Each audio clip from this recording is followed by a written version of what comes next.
Here we are. Previously in the GodBreaking, you guys took a short rest, and then you went down this dark tunnel, and you came face to face with this huge hulking creature, the being that Deimos's god Tempest sent him after. Everybody, roll initiative.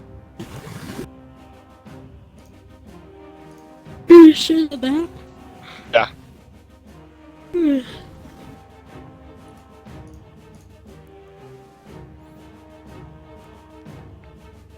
Let me roll for Ashok. Where's Ashok?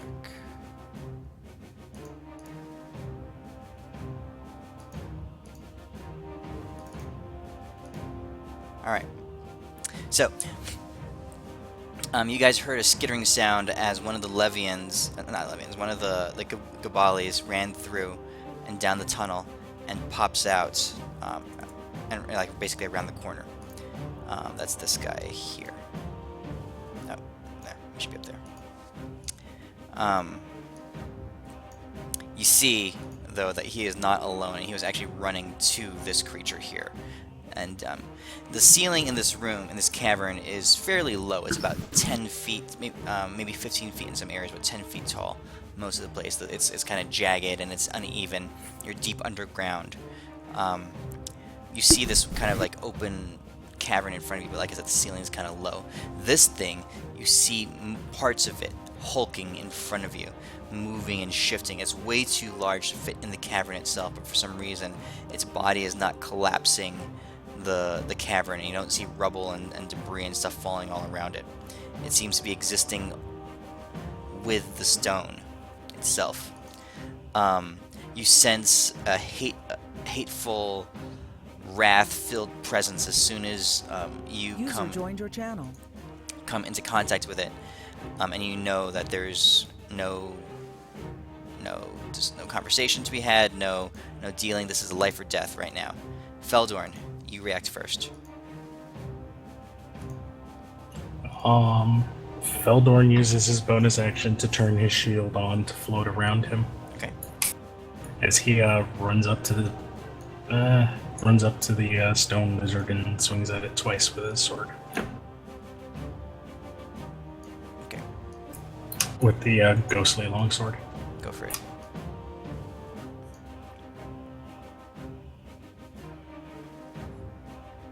Okay. Did you curse it? Nope. All right. That's the one without the curse. Gotcha. And that's not Magnus. All right. So you charge and you manage to get a good slash in on its thick hide. It doesn't do a ton of damage, but you've definitely made contact with it. And this is a large creature. It's a large lizard. I mean, it pales in comparison to the size of this massive beast in front of you that you can see pretty clearly through the darkness. It's hideous. It's looming, and it's very menacing. Its eyes are gazing at you guys. Well, actually, no, it doesn't have eyes. You can tell that its focus is on you guys. So your hawk is in the initiative here. What do you want to do with it, Kildrak? It should be at the same initiative as me. What? When I roll a new initiative, it takes my new initiative. You're familiar? Yeah, it rolls at the same initiative as me. I don't No, think wait, so. its own initiative, so I have to re-roll its initiative. Yeah, go ahead and roll initiative for it.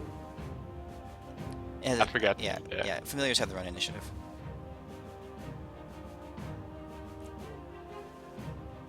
Alright, so it's actually slightly faster than it currently was. But it is definitely the one Okay. acting next. Okay. So, Beldorn went and attacked the Gabali. Yes. I'll tell my hawk to go over here and use the help action on it. Okay.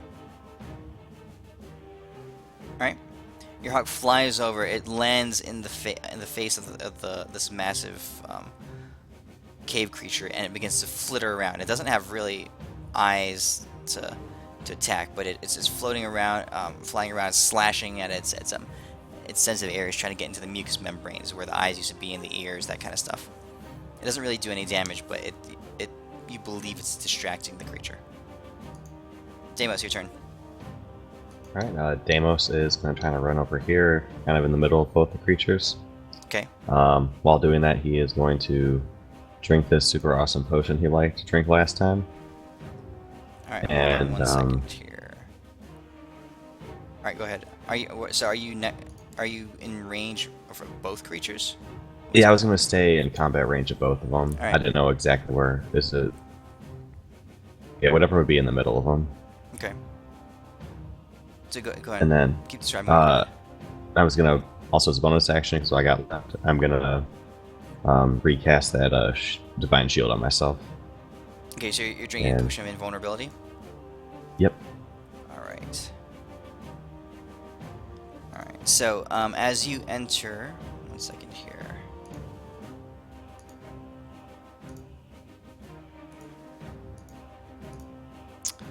As you enter range of this massive creature, the first one to come in, it reacts to your presence, and its hide begins to bristle and flare up, and a bunch of sharp rock-like protrusions extend from its skin all over the place.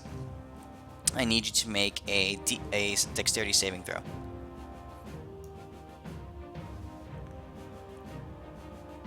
All right. You manage to avoid any of the spikes hitting you, so you are free to continue moving and do that thing that you're doing. So Oof. the potion of invulnerability. Let me double check what that does. It's just I take pretty much half damage. For 1 minute, you have resistance to all damage. Oh, nice. Deimos spent a lot of money on it. All right. He needs Yeah. fancy weapons. Make sure you use it. Oh, up. and sorry. Yep, that's the end of mine. All right. Ashok, you here? Yeah. All right. Well, you see your friends engaging with this. There's the smaller lizard, and then there's the really big creature in the darkness further back. What do you want to do? I guess we're gonna focus the smaller one first, huh? You may do whatever you want to do.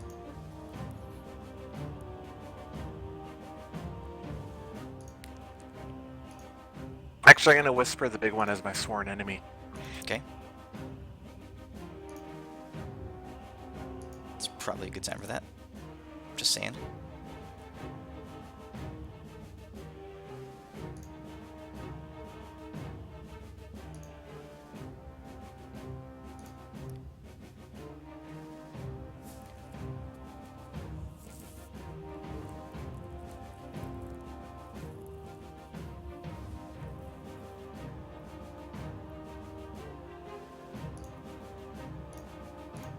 I think when you whisper someone a sworn enemy, Yeah, you have it's your advantage. Is it wounded? It is not. Not yet. Roll one more time to see if you crit. There you go. Okay. Well, you definitely hit it.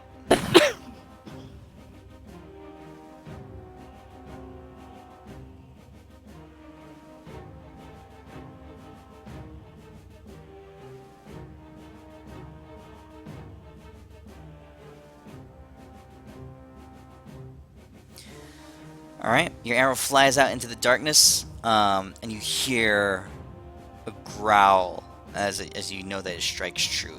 The creature recoils slightly. As it does, its body is melding and moving in and out of the stone, but there is no like I said, the earth is not caving in around it. All right, I'll do it again. Okay.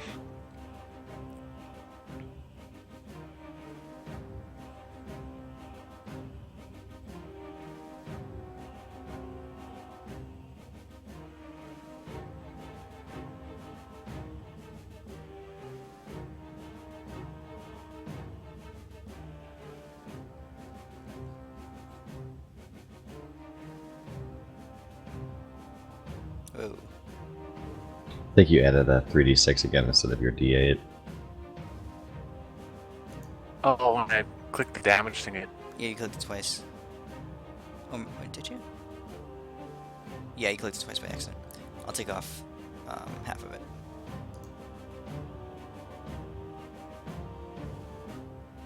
Okay. So you fire at it twice? yeah. Alright, yeah. Again, it's recoiling. You can tell you've damaged it. Anything else? That's all I have. That's all I can do. Okay. On its turn, this Gabali is gonna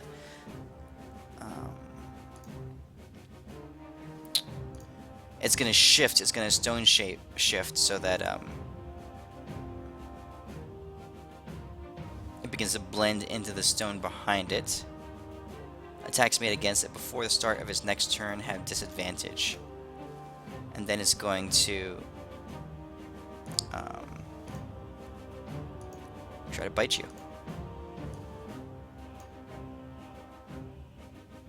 That will miss. And it gets a claw attack as well. It's you. Wait, get to roll my d6. Does it have to be cursed for that? Oh, yep, you're right. Okay.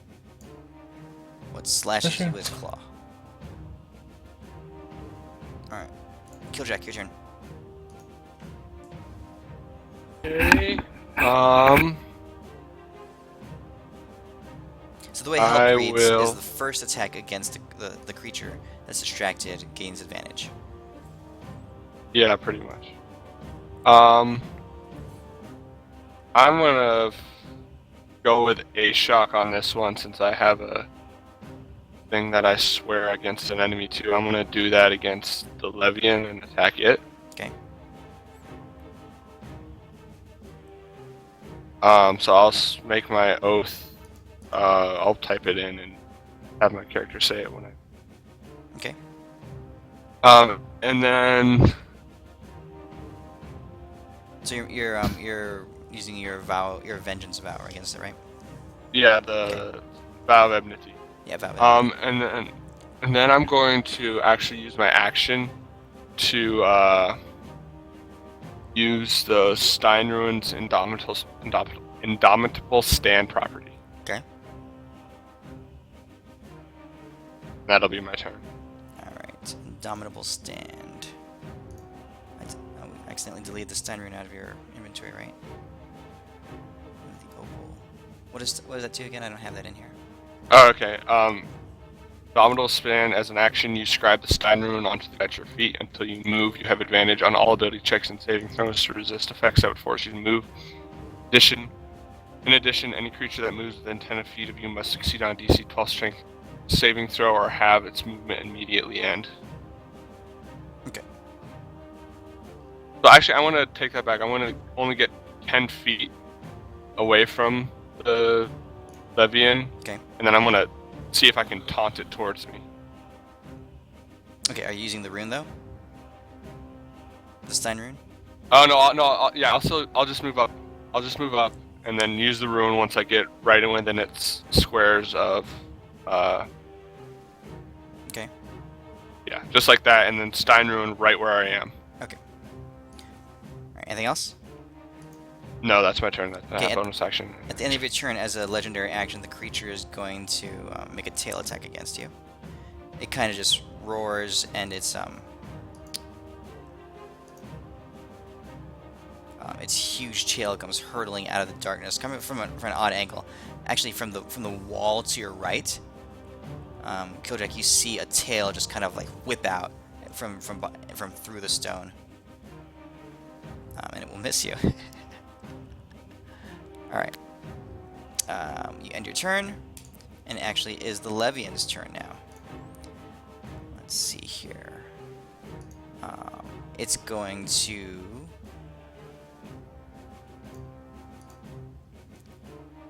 Let's see. This thing would be enraged. It would not be retreating. Oh, it's just gonna attack. Okay, Deimos. First one comes at you. Uh-oh. Bite attack at you. Oh, save me, Cloak.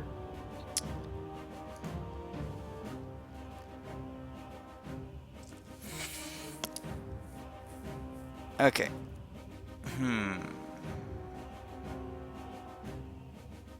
Let me read the cloak again. I'm trying to figure out how Tremor Sense interacts with the cloak of displacement. Oh, that makes sense, yeah.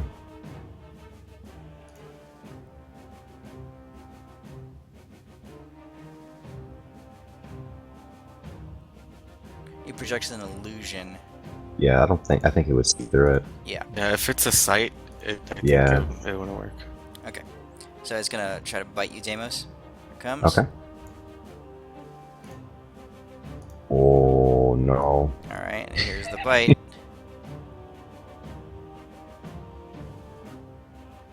Did I type this wrong? 1, 2, 3, 4, 5. Yeah, that's a typo. Hold on. You really don't want me to roll that. I hope. Oof. Hold on 1 second. This is a typo. 1, 2, 3.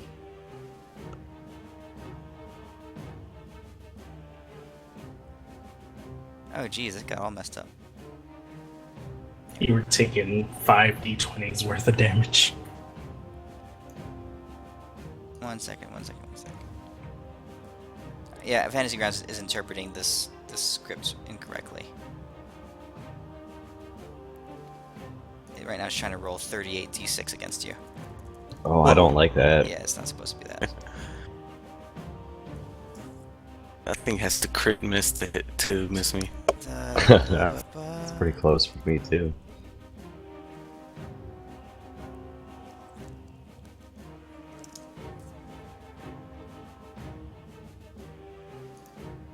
+4 AC don't help, and you can get a +17.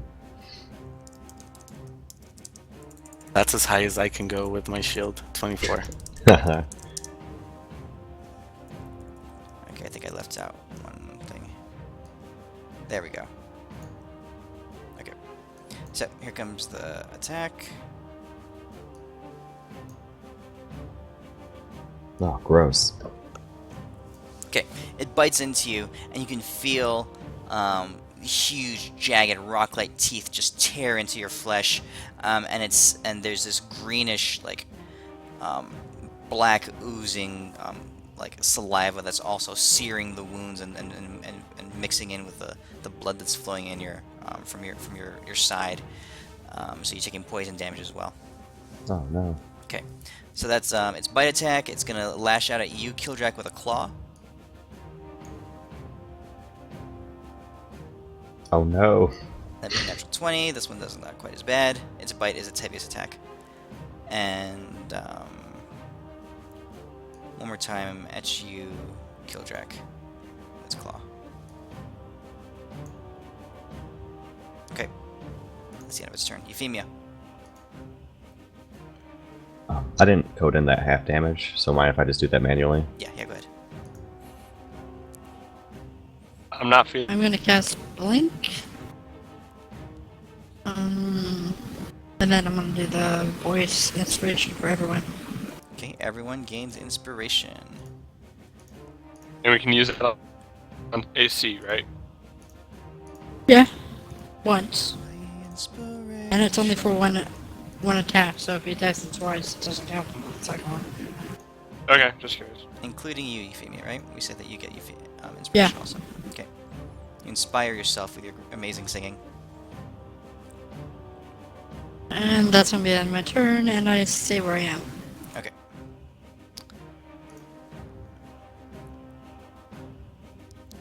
At the end of your turn,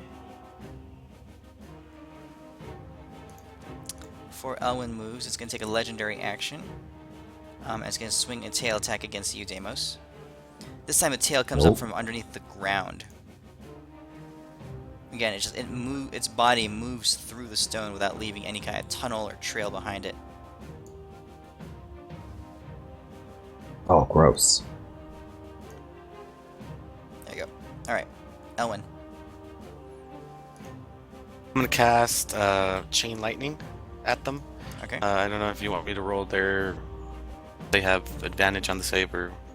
There are no advantages or anything.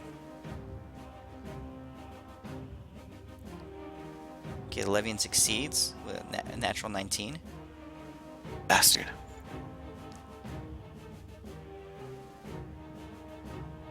Alright. You can tell that lightning doesn't often strike this deep below ground, but for some reason you can see it echoing and just appearing from the stone all around it, just like the shocks, almost like a Tesla coil, just flying everywhere, zapping off the walls and everything like that. I'm gonna quicken and twin a firebolt. Okay.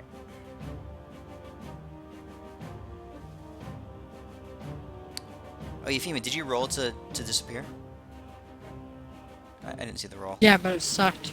I Okay. think I got a 4. Okay, so you're still around. Okay. That's one more damage to each. To both? And I'll get behind a shock. Alright. Anything else? That's it. That's me. Okay. At the end of your turn...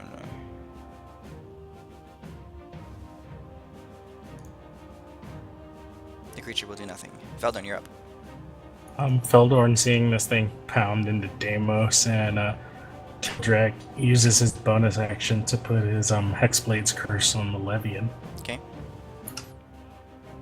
And with his regular action, he tries to cut down the whatever that giant lizard is. Okay. The Gabahali. Gabahali?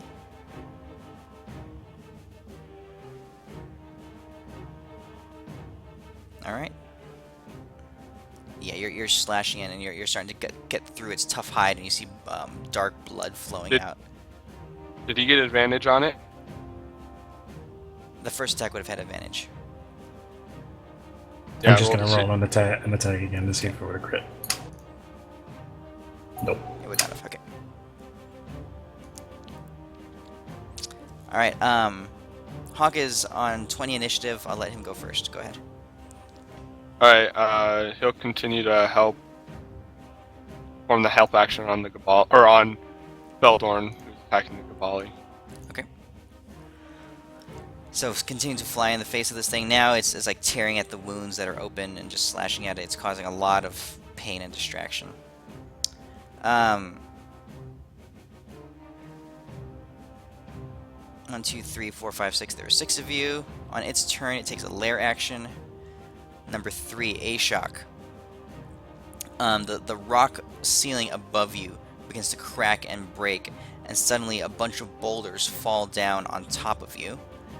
I need you to roll a dexterity saving throw. Alright. You manage to not get trapped, but you take half of this, which is not much. Okay, as bludgeoning damage, as a couple rocks bounce off of you. If you had failed that, you would have been restrained also and knocked prone. Deimos, you're up. All right. And just to make sure he bit me, like I know before, like if you get bit, sometimes you get restrained or something. I'm not anything like that, right? No, you're not. It bit you, then it pulled away. Okay, cool. Well, in that case, Deimos is going to. Oh,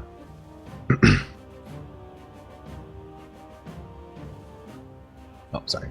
Yeah, Deimos is going to swing into this thing with his super cool special attack. Okay.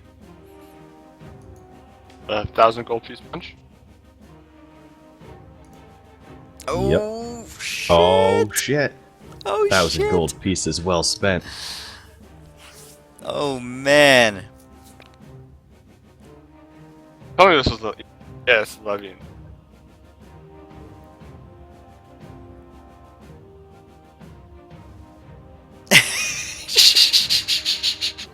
Okay, you Deimos is got like, to tell me what that get- looks like and what do you do and everything like that. You got to tell me.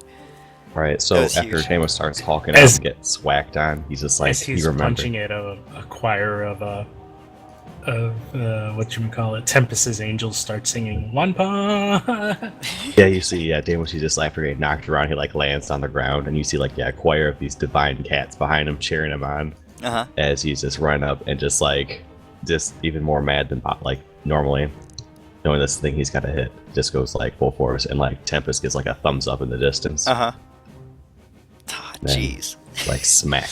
Alright, there's this massive, explosive blast through the cavern as it like resounds all throughout. The rock begins to crumble and break around you. You see debris falling down around. This thing recoils immensely.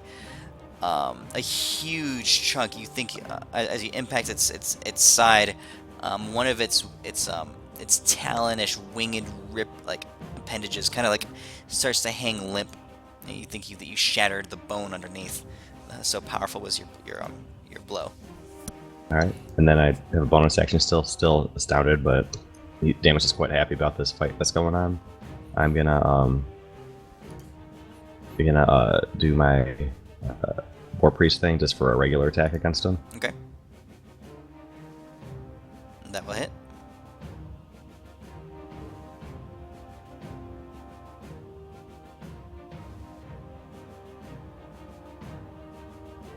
Sorry, I think it's lagging up just a little bit. Oh, you're good.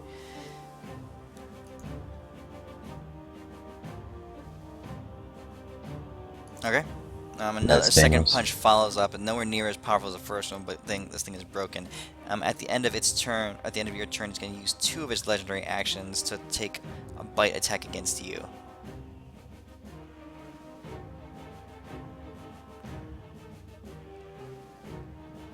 Since you're definitely the one who incurred its wrath, or focused it. I will use one of my +10s, or AC or -10, whatever one it is. Okay. That's your reaction, right? Yep. Okay. So, I think, isn't it? again, Tempest's blessing surrounds you, and an attack that would have struck true is now deflected. Ashok, your turn. Okay. I'm gonna shoot. Okay.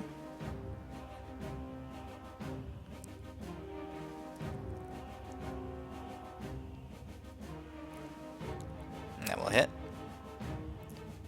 It's definitely wounded now.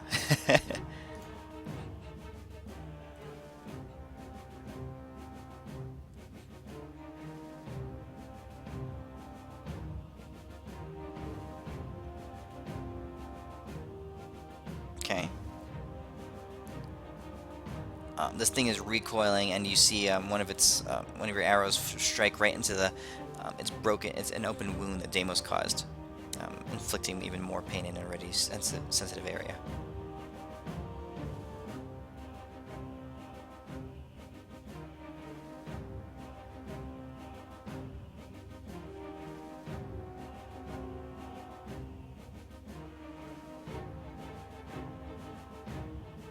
Alright, that's a hit also. The second arrow flies out.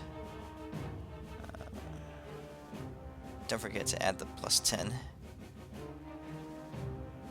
+10. Oh, for the Yeah, for Sharpshooter. the sharpshooter, yeah.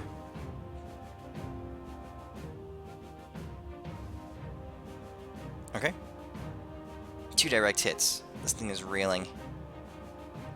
Okay, at the end of your turn, it is going to lash out with a tail attack against Feldorn. Feldorn, this thing flies out of the ceiling this time. This massive D6. tail. Nope. Okay, so on a 4 through 6 it misses. Yep. Alright. It's basically a 50-50. Okay. Bursting out of the ground next to you, Elwyn, and Euphemia. Well, not bursting out of the ground, just like appearing because it was camouflage before. This thing comes out and begins to take bites at you guys. One at Euphemia. Do you want to do anything to... I'm gonna shield. Okay. Here comes a claw attack at you, Elwyn. I'll shield. Alright. And one more at Ashok. It's just kind of just like spinning around wildly, just slashing at all you guys. Ashok, I don't think you can do anything to avoid that. Okay. Gabali number 1 is going to attack you, Feldorn. Miss. Here come the 2 claw attacks. Do you have any reaction? Well, technically doing the D6 thing isn't a reaction, but I'm going to say it is, so no, I don't. Okay. But Because, I mean, honestly, if it's not both a are reaction... cursed. Oh, yeah, that's right. Yeah. But, I mean, even if it was, it's just a little OP that I could do it every time I get hit. We'll see how it goes. We might house rule that to like once, yeah, it's its reaction. Something like that. Okay, Killjack, your turn. I'm gonna unload into this guy. Okay. With a couple of different types of smites. Okay. I can't remember. I feel like last week we fought something that didn't take fire damage. Was it these guys or was it the guy with a bunch of eyes? The eyes. Okay, so do I remember if these guys take fire damage? No one has tried it yet. Oh, Elwin did. Yeah, I just hit him with fire, but my fire goes through resistances. I don't- I wanna. It's only if it's immune does it spell. So I'm gonna cast Searing Smite on my Warhammer, and I'm also gonna use Channel Divinity. Okay. So so yeah, I'm casting 5th level, so that's 5d6.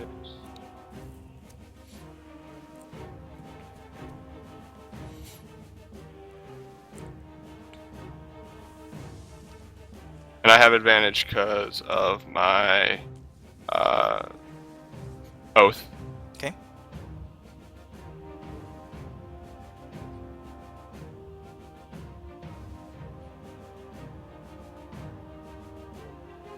Alright, crit. Not a crit. So close. Okay. And I'll add the Channel Divinity, or the Divine Smite.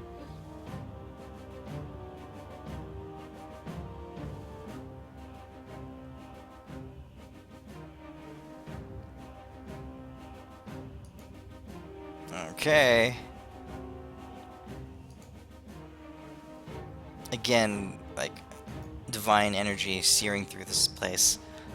You guys are really burning it down. Okay, and then I'll just hit it with a regular maul attack. Oh, does it? Is it immune to being prone? Yeah. Damn it. Yeah, Okay. you Anyway. go knock it prone. Takes the save at the start of action. That's right. Okay, yeah, then there's my second attack.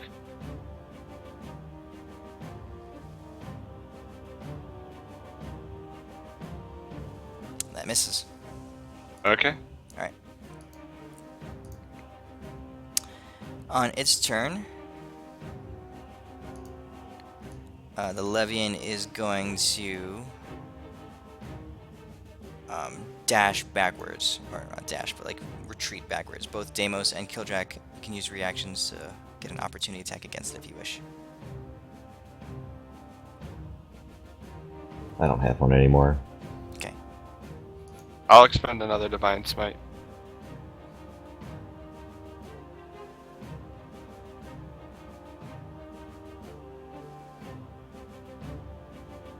Okay. You hear it growling and you feel its just like presence just hatefully and it's frothing at the mouth. It's like whipping back and forth wildly. It's definitely not a normal behavior for any kind of natural creature that you've seen. It is going to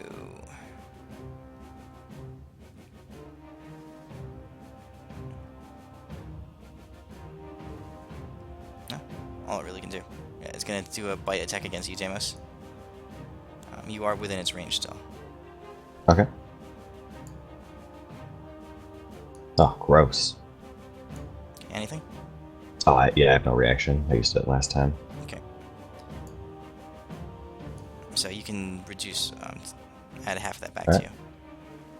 Okay. You're still the focus of its anger, because of, yeah, you know. So here comes a tail attack against you. Ooh, so lucky I didn't roll that the first time. Ooh, yeah.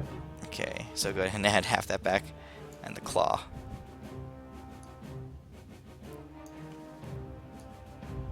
Alright.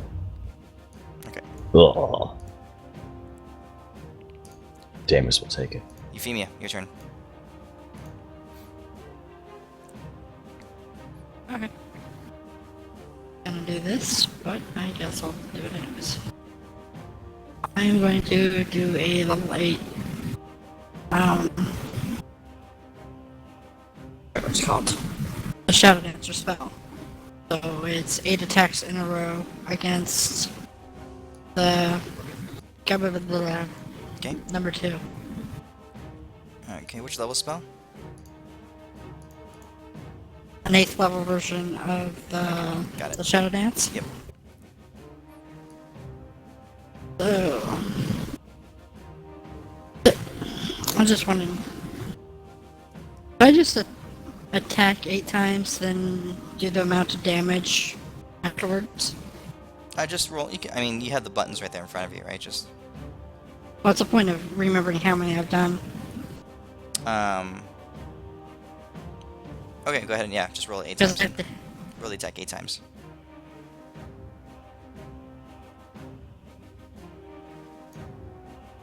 I think you had, yeah, you had all hits and 1 crit. those are all hits? They're all hits. Okay. Does it have a head? Do I cut its head off?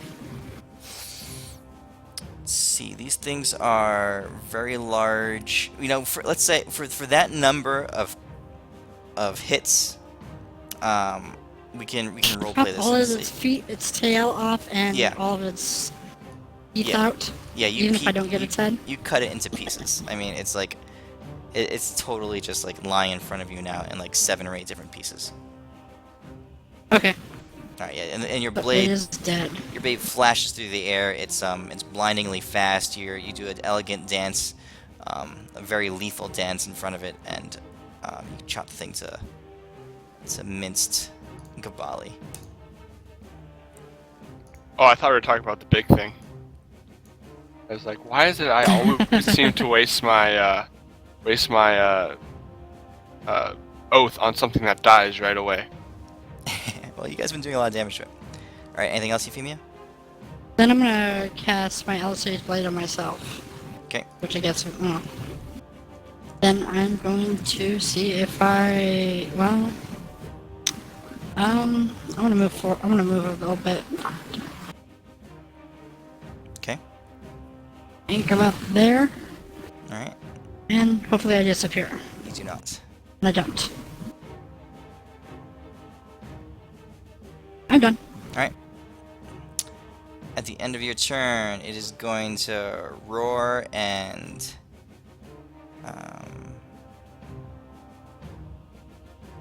let's make a tail attack against you, Killjack.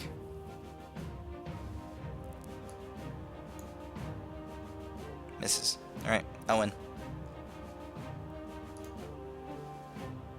All right. I'm gonna do this. I'm gonna use my 7th level spell slot, cast Finger of Death at the Bohali, Okay. and make it rise as my minion zombie. Oh, that'd be a sweet mount. Oh no. Oh, here it is. Hopefully it dies. Oh, it does not. It's got like. Oh, it's got Oh, one. It's got 1 hit point. You know what? I'm gonna use one of my sorcery points to re-roll 2 of those ones. Does it, even if it fails, if it succeeds on the save, do you does it still die? Yeah, yeah, as long as it dies. Shit, I think it has to be a humanoid. It's in gotta be order a for it to come humanoid. back as a zombie. Well, that'd make a sweet zombie mount. No, it's a creature within range. I know, but a humanoid doesn't killed by the say- spell rises at the start of your turn as a zombie. That's permanently under your command. Oh, I didn't read the bottom paragraph. I only read the top one. All right, well you managed to kill it. You suck the life out of it, and the thing just shrivels up and just collapses down to the ground. Well, it was some good intention. Yeah. And I'll just go ahead and quicken a firebolt at the big thing. Okay.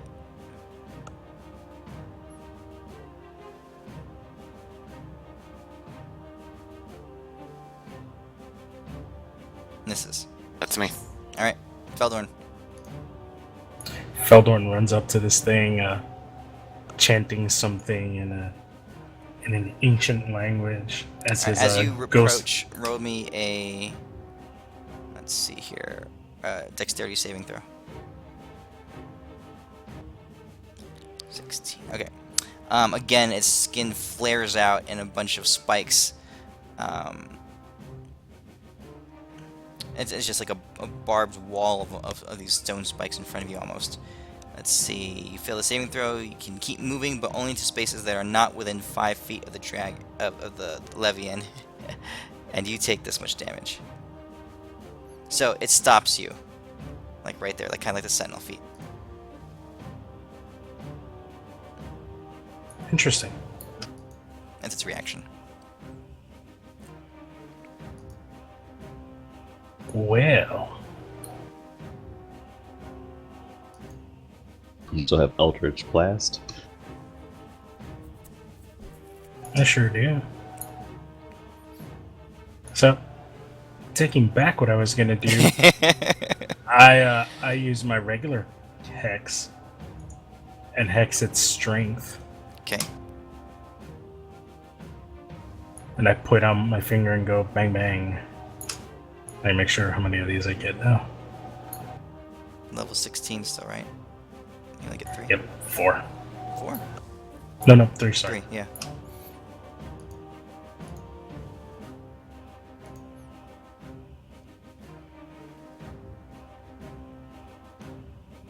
Oh.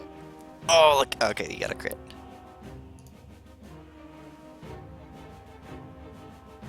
Alright, there you go.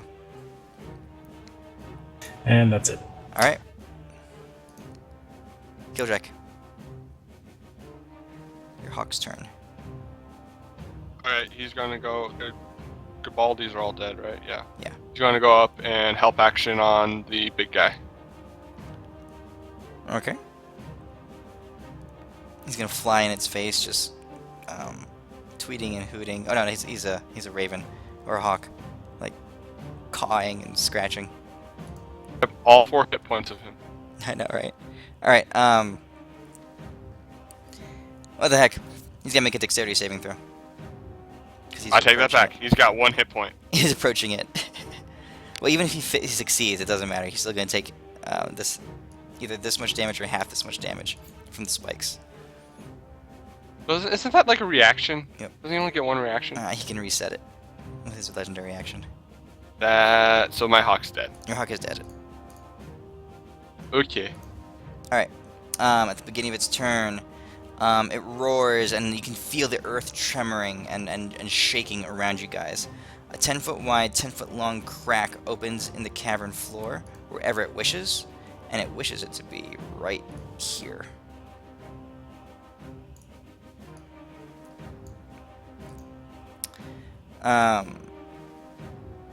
And the earth splits open, and the ground just like an open maw underneath you guys. You all 3 of you need to make a dexterity saving throw. Deimos, you're fine. Felderin, fail. Can I add my what's Bardic Inspiration? To D12. Oh, You failed. still anyways. fail. Killjoy, Do I need dexterity? saving dexterity? throw. Yeah. You're failing as well. Bardic Inspiration? Okay. You succeed. Alright. So, Deimos and Killjack, you manage to grab onto the side of the cavern and scamper off as this massive hole opens up underneath you. Felderin, you fall down 20 feet to the ground beneath. So you take 2d6 of bludgeoning damage and 3d4 piercing damage from the jagged stones at the bottom. And you're now at the bottom of this open chasm beneath you. 20 feet down. Deimos, your turn. Alright, Deimos assures himself he can't be stopped. Still thinking he's getting cheered on by Cat Angels and Tempest. He's gonna run around this hole here. Okay.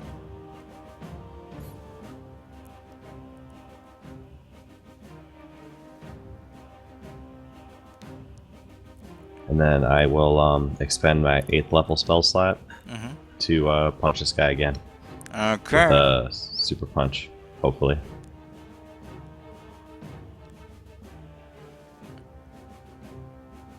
And yeah, That will hit.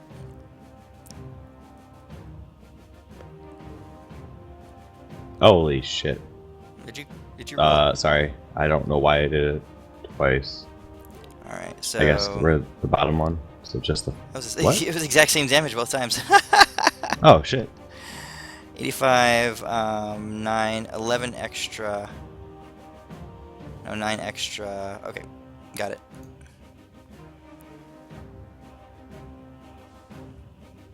Oh, did I kill him? No, you did not. Okay.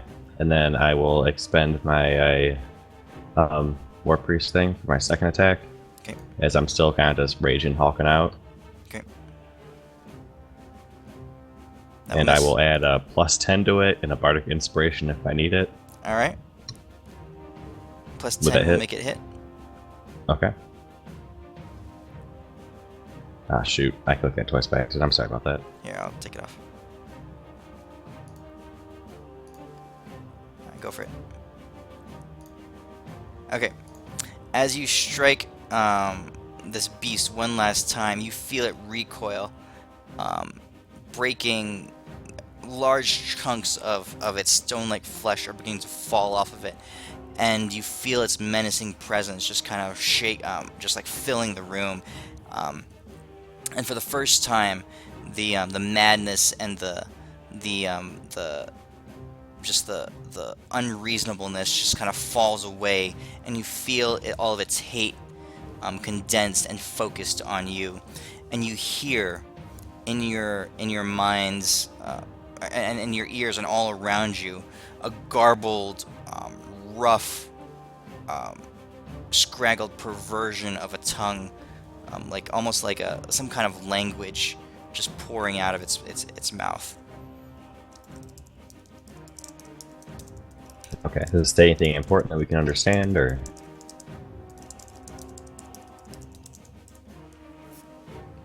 Oh, And I as stare at it's- it blankly. And as a death rattle, it opens up its huge maw, and it drops its jaw open, and it expunges this huge cloud of gaseous black. Let's see, it's gonna get all of you. I'm in a hole, 20 feet down. It's this huge billowing cloud of gaseous black. Let me see here real quick here.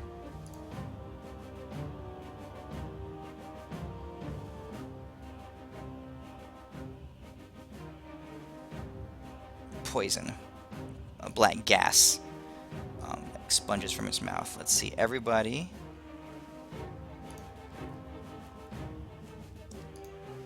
I actually get hit points back because it died.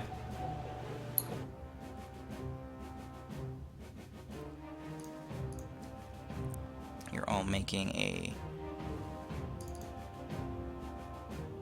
Constitution saving throw.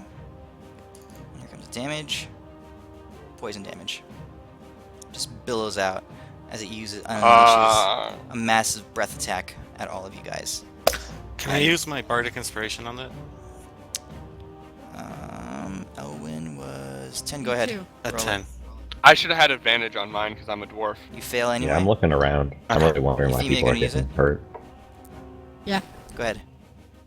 Here, I should have had advantage on mine. Okay, let Euphemia roll it first. What's that? A 6? It's a A 9. 9. It's a 9. Okay, Euphemia, you would have succeeded. So, Euphemia, you take half that. 45. Okay. Killjack, go ahead and roll a Constitution saving throw. It would have gone down. No, you still fail. Okay, and that was its death rattle. It collapses down to the in a heap, and its body begins to sag and slowly descend into the earth below.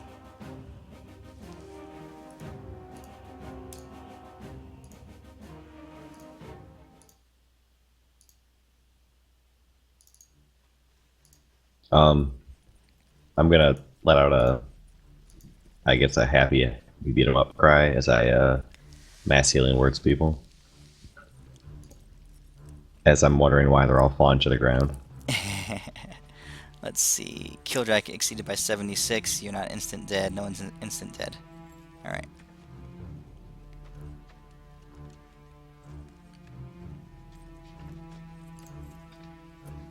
It's funny, mine only exceeded by 6. Because when it dies, I get back 22 hit points. Guys, that thing said that it's got a dad, and his dad's gonna be angry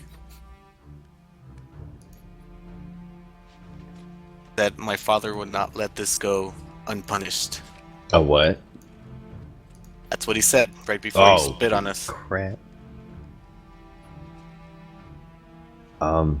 So about that, guys. I'm gonna pop a heal. One of my heals. So is this guy's body still here? He has what do you call it? Stone flight.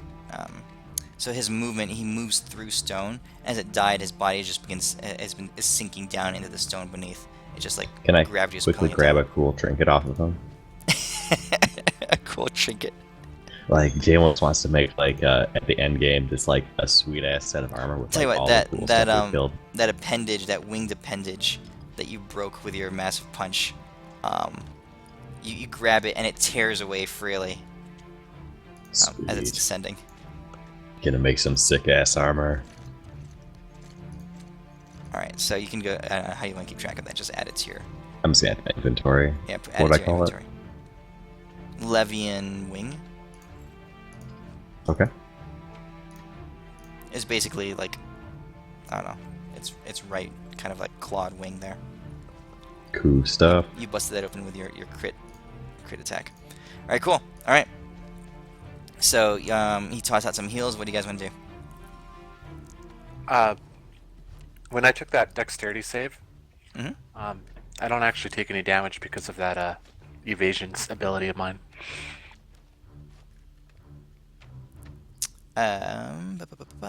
You It's only failed. like You 6 failed damage. it, so you only take half. No, the one that I succeeded earlier. Oh, okay. And then the one that I failed is only half damage. Yep. So you're at 45 hit damage there. Feldorn comes barely crawling out of Actually, that let's 20-foot hole. Okay, you climb up. Like, man, what happened? Hey Feldor, what happened to you guys? I look at Deimos and I start rubbing my eyes or scratching my cheek with the middle finger. I don't even get it. I don't know if you can even That- see. It's pretty dark down here. Does anyone have Yeah. light on? That punch was amazing. I saw that. Ah, you see Deimos just blushing. Oh, I As could I use. guzzle I my forgot I potion. have lucky. I could have used it on that roll. Oh, you could have. I guess we should just do a quick check around of everything in here. And then we should probably try to I look see if for that a door horde. stuff is done.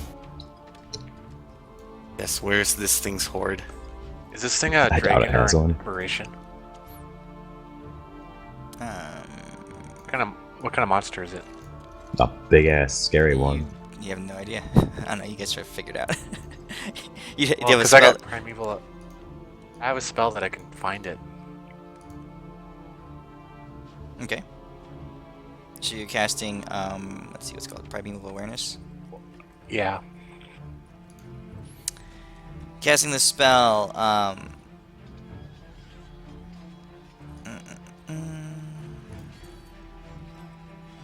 You are not aware of any aberrations, celestials, dragons, elementals, fey, fiends, or undeads within 6 miles of you.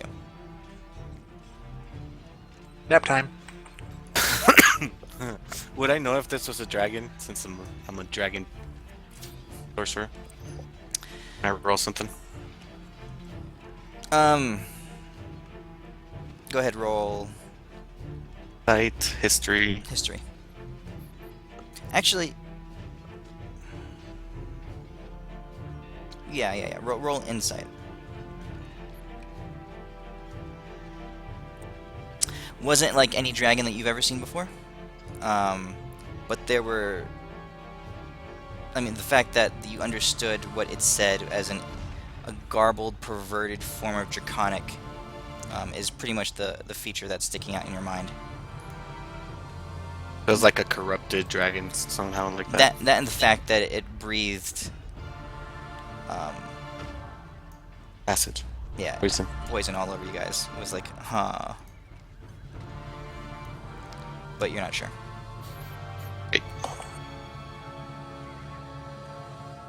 Alright.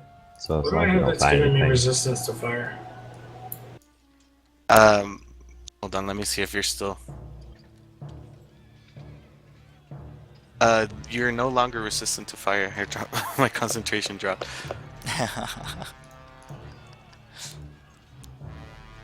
I'm gonna walk up to Deimos and say, Deimos, it hurts here and here and here, and I'm just gonna point out my whole body. All right. I said, Elwyn, do you accept Tempest as your Lord and Savior? Tempest is awesome. Yes, he is, and I'm gonna start healing Elwyn.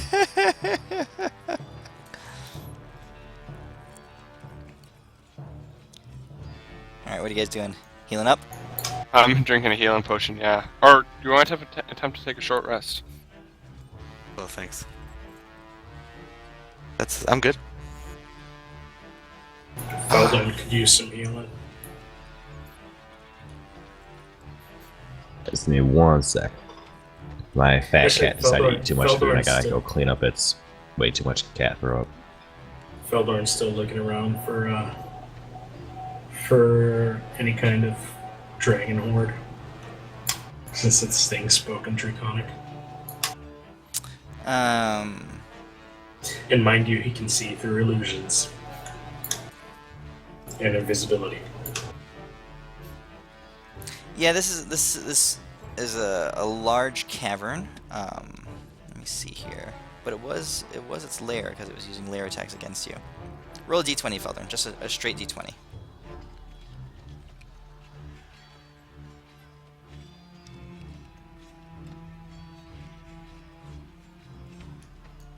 Okay.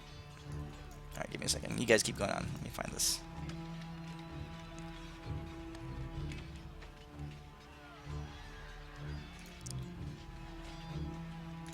What do you guys want to do? I'm gonna keep going down the cave to see if I find anything. And you and Felder are looking around. As you guys continue to do so, you are able to find scattered about. It's not anything like condensed or piled up like a hoard or anything like that. But in the back of the room, along the ground and stuff, you just find a little bit of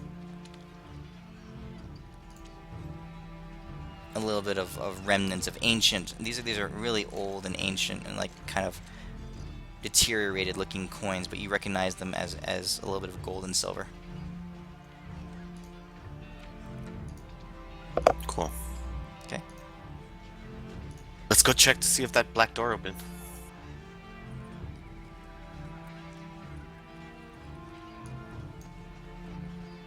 Yep. Picking up what little gold and silver we find, Feldorn goes back to the top. Alright. Heading back.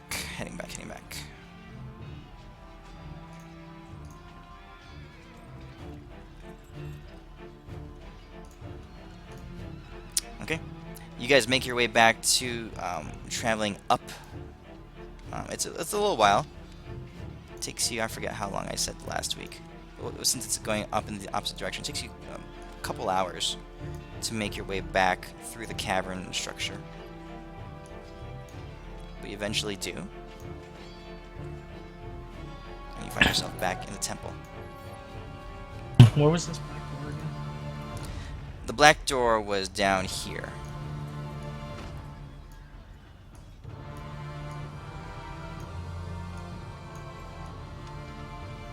Wasn't it all the way down here? You guys see the map where I'm pointing? Down here. I thought that. Yeah, I thought it was down where my arrow was. Where's your arrow? I don't see your arrow. All the way to the bottom. Yeah, that's it. Okay. Oh, Oh, okay. the map got screwed up.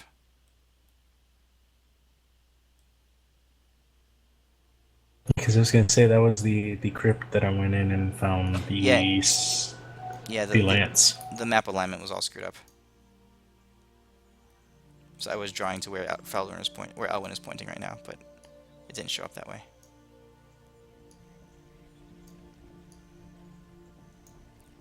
All right, you get there, Kildrak. Well, hello, Feldorn.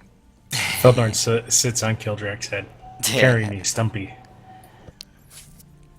I'll roll insight for that. Roll insight. The door is not open yet. No, I'm rolling insight to see if I believe him that I should carry him on my head. The door is not yet opened. And Kildrak, you're beginning to think that your suspicions are correct. That the fact that the walls of this chamber were breached have something to do with this door being sealed. Okay. Back at the rubble,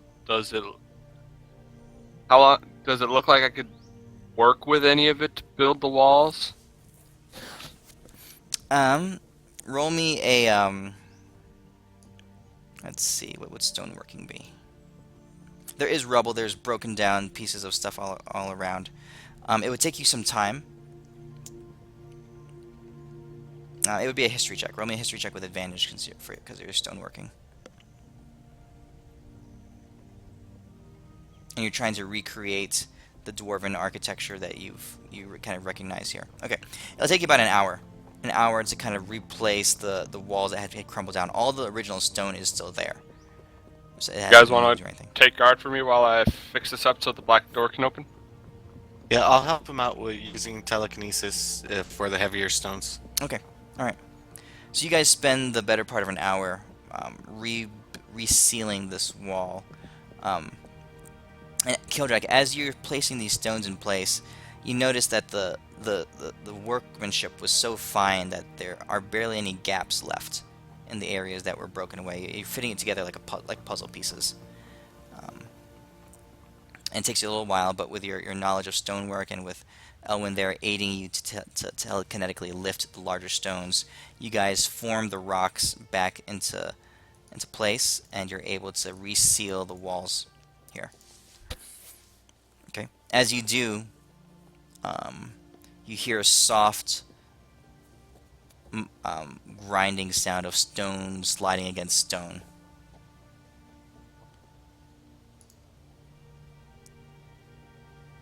I run back.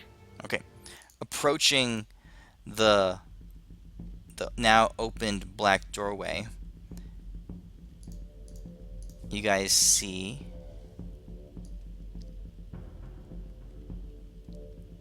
a staircase that goes further down.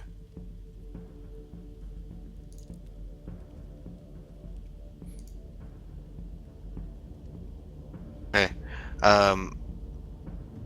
I tell you what, I'm gonna get to the right to the corner, and I'm gonna use that sensory thing. Okay. Elwyn, what are you doing? Oh, I was gonna stick close to Kildrak and Deimos, since they're the front line. As soon as we see what's coming up, I might cast protection from a certain element on them. Okay. They can be ready. Okay. Kildrak, you get down to the bottom of the steps and you cast. You encounter what would have been, or a long time ago must have been, some kind of dark, like cloth, like a veil or a divider or something like that. And along it, it would have originally been like a vibrant red color, but all that has faded now. And you see flecked across it pieces of ancient murals and artwork and that kind of thing. It's really hard to make out what it was, but you could tell that it like the murals that you found along the walls in this area must have told some kind of story at one time.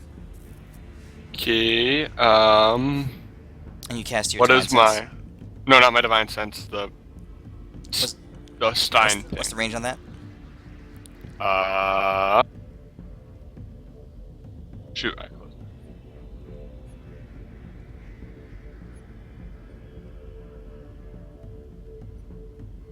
Gotta find it. I think it's 30 feet or is it 60 feet?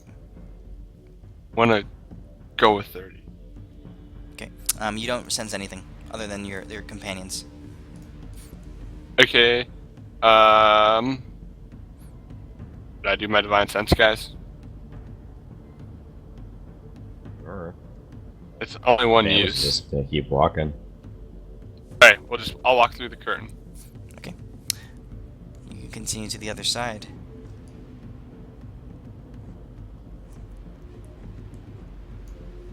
Oops.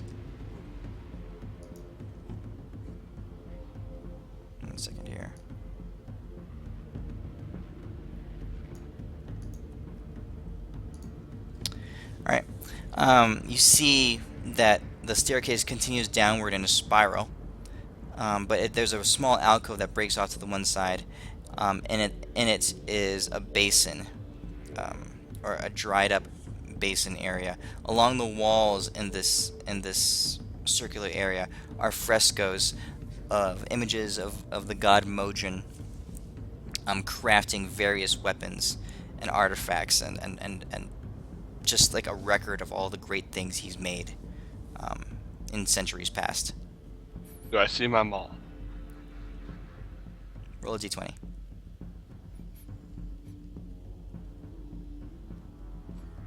Yes, you do. What does it give any like information about it? You see him. You see the mall envisioned there, and you see it behind it. A set of wings, red wings, like like as part of a backdrop. So it's like it's an image of the mall, a painting of the mall, but behind it is the faded image of a set of wings that look like dragon wings, and they're deep red. There's no text Is that spear on or there? anything like that. Yes, the spear is on a different fresco. It shows a knight, a dwarven knight, riding this massive mastodon, wielding this brilliant lance that seems to shine and light the darkness, like with a brilliant fervor, blazing light. Seems like a pretty sweet weapon. Was trying to perceive if it showed where to get the mastodon. Obviously, I couldn't see it. No, you don't see anywhere But, in directions for where the mastodon would be. Do I notice if my rapier is around there? No,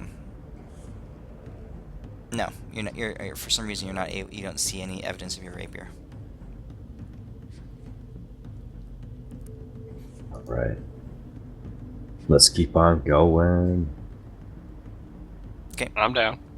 As you guys start walking down the staircase, it continues down in a spiral, several flights down. And as you continue walking down, this whole map is officially revealed. You guys have done everything on the map. You begin to hear the clank, the regular rhythmic sound of a hammer striking an anvil. And the deeper you go, the further down the staircase you go, the louder it gets.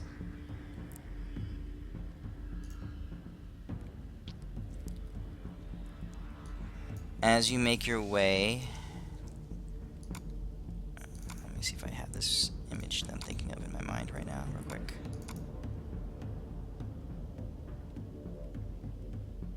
Okay, as you make your way down, I don't. Alright, you come into a small room. Probably about 20 foot square. You see the glow of the fire is what strikes you first as you round the corner. There's a hot blaze going on in that room, and the light of the flames is flickering across the walls and the ceiling as you near it. You walk in, you poke your head in, and you see a small room about 20 by 20 feet. All along the walls are broken and kind of like a ramshackle living area. Pieces of furniture. Someone has been down here and existing here, but it's pretty messy. Scattered utensils and all that stuff. In the corner of the room, against a bench, is seated an older dwarven man. In front of him, he has an anvil, and he's working a piece of steel across it. It's glowing red. Behind him is a kiln. Blazing. It's not a large furnace or forge or anything like that. It's just like a small kiln that he uses to fire this piece of steel.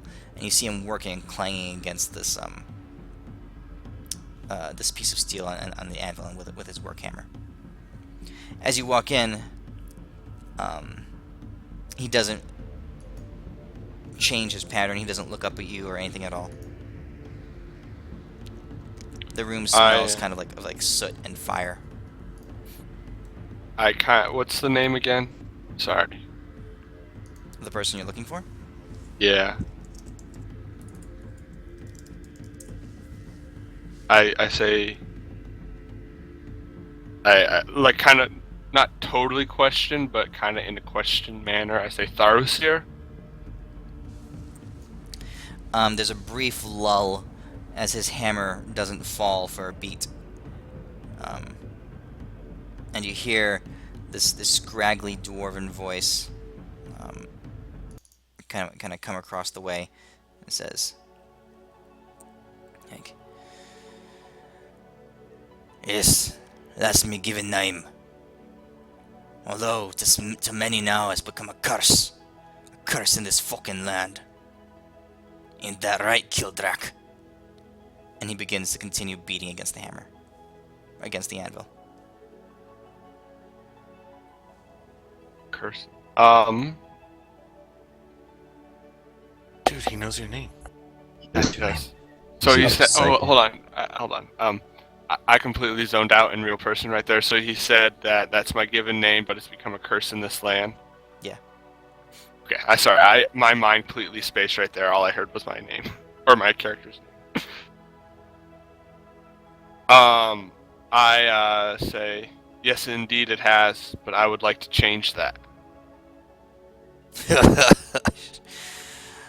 Wouldn't we all? These times are dark indeed. These fucking times. He kind of pauses, and you hear his hammer settle down on the anvil.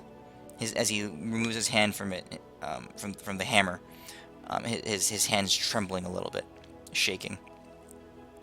He looks up at you, and as he does, you see a healthy cigar hanging in his mouth, and he lifts off the workman's goggles that are covering his eyes.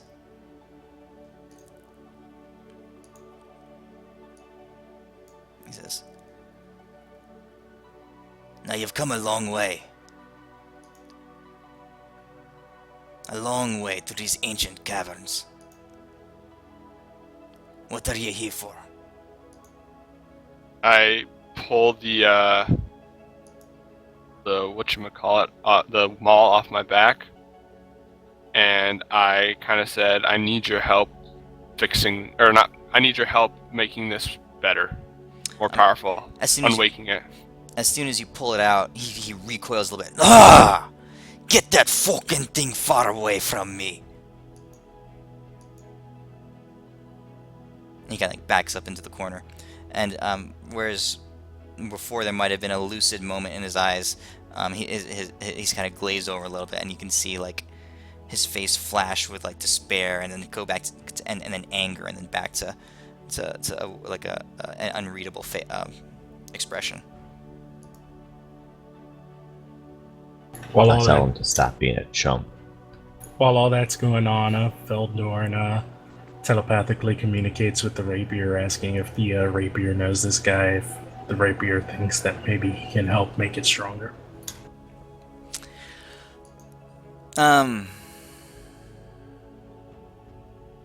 For this moment right now, you're not getting a response from your rapier. And it's odd because your rapier is normally quick to respond to you. You sense that it is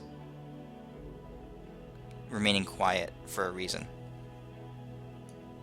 Does Deimos sense anything weird? Like anything at all? What exactly are you looking for? Or are you Well, thinking of? we just fought a big ass dragon guy. This guy's locked in the bottom of like Tempest Secretary's like crypt, and he just wants to know like if something feels weird, like if it's like the weapons, anything like that. Not along those lines. I mean, it's an odd situation, and this guy is obviously has been holed up in here for a while, years. You think? All right, I walk up to him and I tell him it's gonna be okay because Tempest not only will protect you, he'll make you stronger. And I'm gonna go on a long rant about that. Okay, so as you come up to him, as you're walking up to him, his face just flashes back to like. There's a mixture of expressions going across his face. He seems conflicted, but for a moment, as you're talking about Tempest, his expression changes to one of like clarity, and he starts laughing. That bastard! That bastard barely knows how to handle a sword. Okay, and Demo then starts twitching the eye a little bit.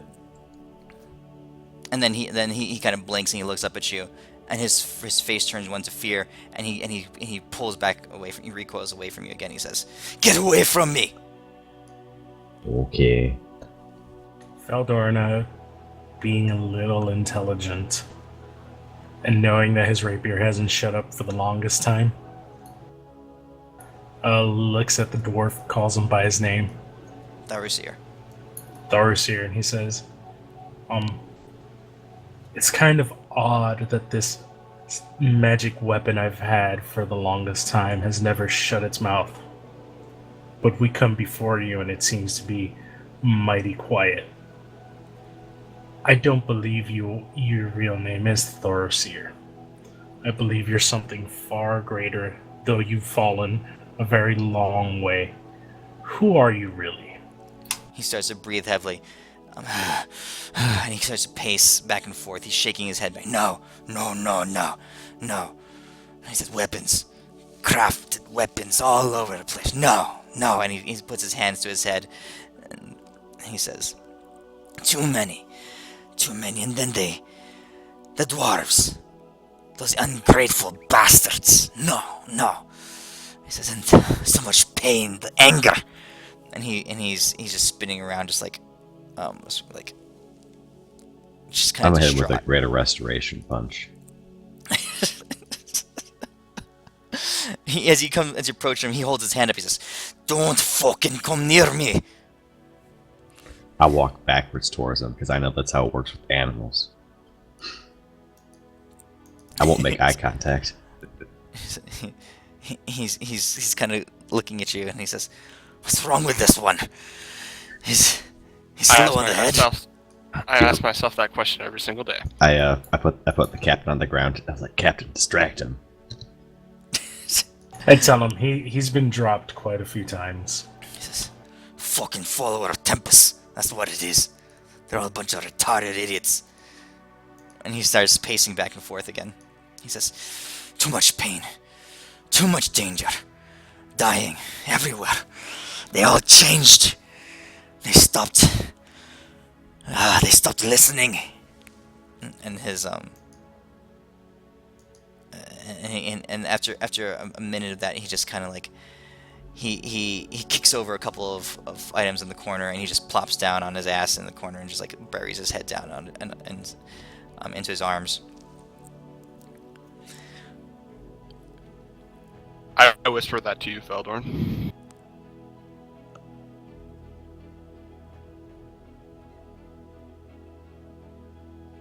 What languages do you speak? Common, Celestial, Draconic, and Dwarvish. Alright, so Deimos, knowing that this might not fix him, but he's still gonna touch him with that restoration if it's possible. If not, he's gonna show him his sweet shield. He's gonna pull out that cool spear, and he's gonna show him all these cool things. Mm-hmm. He backs as you pull those out. He backs away again. He can't really because he's in the corner now, but he recoils against them, kind of like how he recoiled from Killjack's hammer. Okay. And I can't get him with restoration or anything, I'm guessing. Are you gonna try to? Are you gonna make a move to like come in and grab him? Not grab him, but like I show him like, how about this? Deimos is a super smart guy. I'm gonna show him like a really mundane piece of like gear, and I'm gonna show it to him. I'm like, you can work on this, and if he gets close enough, I'll be like, poke, here's a greater restoration. Actually, while Deimos is doing that, I telepathically whisper to my rapier, telling it to fly and stop the fool before he makes an even bigger fool of himself. So I'm commanding it to pin whatever piece of mundane gear Deimos is trying to show this guy, to try and trick him to pin it to like the wall or something. All right. Roll an attack.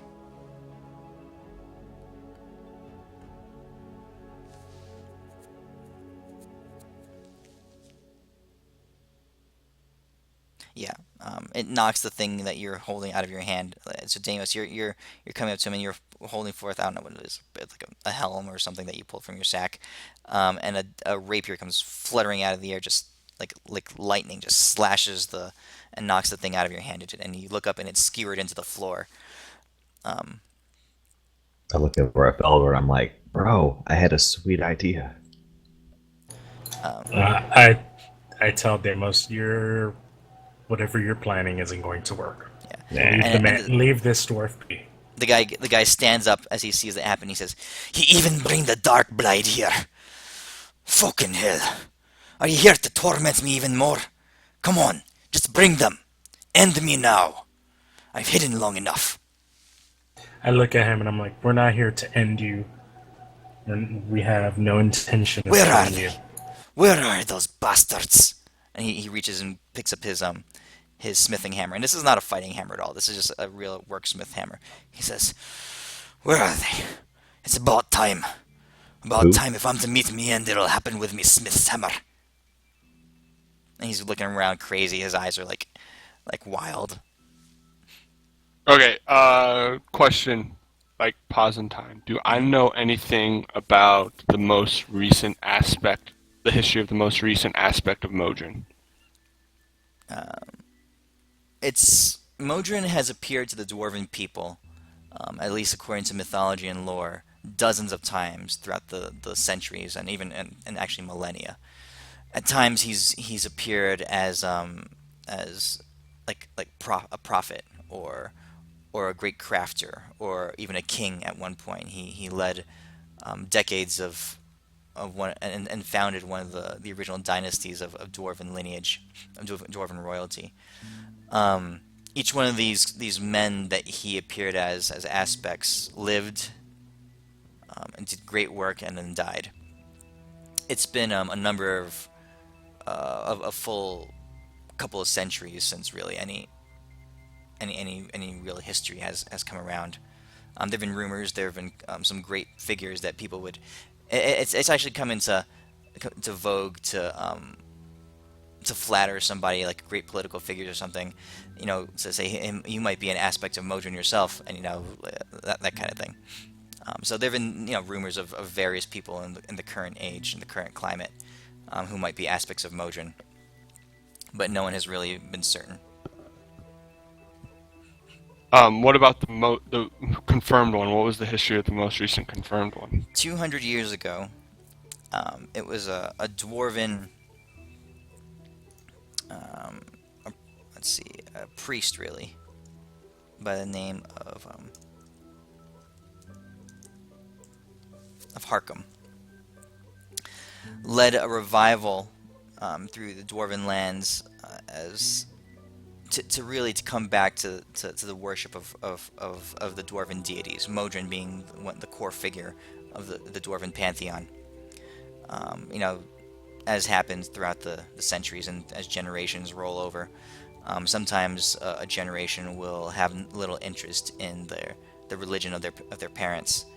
And 200 years ago, the dwarven people had really fallen off into an agnostic time, really focusing on their sciences and their studies and not really on their religion. When this prophet Harkham came about and accomplished great miracles and great feats of wonder in dwarven history, he's the last confirmed aspect of Modron. Okay, do I know what happened to him in the end, supposedly? He was entombed in the great cathedral of Modron in what's the capital city? Vortum, I think, is the capital city of Cragland. Okay. Now back to reality. He's been raving about someone out to get him.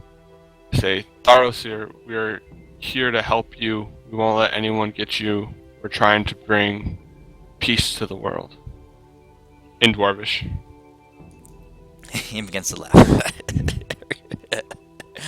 Peace. There'll be no peace. No peace while that king sits on the throne. No peace in Cragland. He says, And the heavens cry and weep blood. And he puts his hands on his head. He says, and my past is here to haunt me. And he's looking around at the weapons that are scattered around him. I look towards him and I tell him, your past isn't here to haunt you, your past is here for you to help it redeem itself. What's so bad about the king that sits on the throne that you would call him evil? The greatest perversion of a dwarf. Who knew that they'd stray so far from their roots? He says, who are ye? He looks at you, Killjack. He says, are these friends of yours? Or are they here to slay me? They're friends of mine, indeed. You bring a dwarf, a dark elf in front of me. And They claim are to be proven friends. warriors. They are proven warriors. They have slain many demons alongside of me. We are battling Asmodeus currently, as he tries to return to the world. Demon slayers, you say? Ha! And he slams his hammer down on the anvil. Now that's I'll drink to. And he stands up and he walks across the room and he grabs up a mug, and he's looking around. And he realizes it's empty, and he starts looking around for something to fill it with. Actually, while he's as he's doing that, I kind of look at him, and then at the rapier, and I say, "You obviously know what that weapon is, the one that snatched the armor from the cleric's hands. Why don't you ask it who we really are? I'm sure it will tell you the whole truth." I won't touch that fucking thing, not since she got her hands on it. Oh, craft this for me, she says. Oh, I'll be so grateful, she says. Ha! Lying bitch. Who is she? Says, I'll not speak the bitch's name, her fucking feathers. I'm gonna say out loud enough for him to hear me, but I'm gonna say, "Hey, Kildrak, why don't you tell him about how we killed Ashek, the Lich? Tell him that story." The Ashen King, is that his name? Ashek. Mhm. I'll tell him that story. And I'll tell him. I'll also mention. I don't. If he hasn't seen it, I'll show him the fact that I'm a servant of Modron, the holy symbol on my armor, and then about the temple and wherever we found the mall. Okay. As you start speaking to him, Kildrak, and start telling him the story, he seems to be settling a little bit. He seems a little bit agitated, kind of annoyed that his cup has nothing in it for him to drink. He seems pretty distracted. Euphemia, don't you have something that can take care of that? Not really. Only alcohol. That thing doesn't make alcohol? What is this? No. What type of day and age do we live in? Yes. I'll pull some. I'm sure I got some alcohol in my chest. I'll pull some in his drink. Do you? Do you have something in your chest? I don't have it marked on my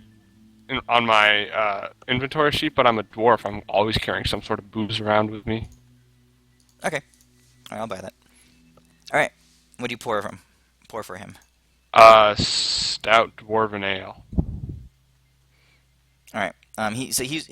You were talking to him, and he was listening it for a split second. And he stops listening. He's looking at his cup, and he's looking around the room for something to fill it with. And then, as you begin to fill up his flask or his mug with your ale, he seems to his eyes are locked on the mug. As it's pouring in, you can see him sort of visibly calm down. And as you finish pouring it in, he raises it, takes a swig, and he looks up at you, and he says, "Kildrak." Yes. He says, You've done me well. And he drains the whole mug. He slams it down on the table. Says, "Now, regale me with your deeds. I wish to hear them. What have you done in me name?" As he says that, I kind of look at him like up and down, and then it kind of dawns on me, and I am like speechless for about 2 seconds, and then I begin to tell him my encounter with Torm, my kidnapping, my what else? The slaying of the Ashen King, his Failure to temple. actually sail a ship. And then what else? And then, yeah, I think that's pretty much my biggest adventures. No, you've been through a lot. You know, all the pirates and the Kraken, and there's been lots of stuff. But you I said, actually wasn't around. Personally, I wasn't around for the Kraken, so. oh, you weren't? Oh, yeah, that's right. No, that was right when I was starting college, so. That's right. That's right. Your character was there. He hears about the war on the seas of Borthol. He hears about your encounters with in the temple underground, the Grumman's temple, and the ancient beast that was sealed there. He hears about your adventures through Erlin, through the massive swaths of undead, and the final climactic battle with the Ashen King, and how you've amassed weapons and power, and how you've gathered around yourself warriors and who are likewise attuned to various gods and are seeking to find a way to deliver this world from the blight that is being cast upon it. And as you talk, he closes his eyes and he almost imperceptibly is nodding.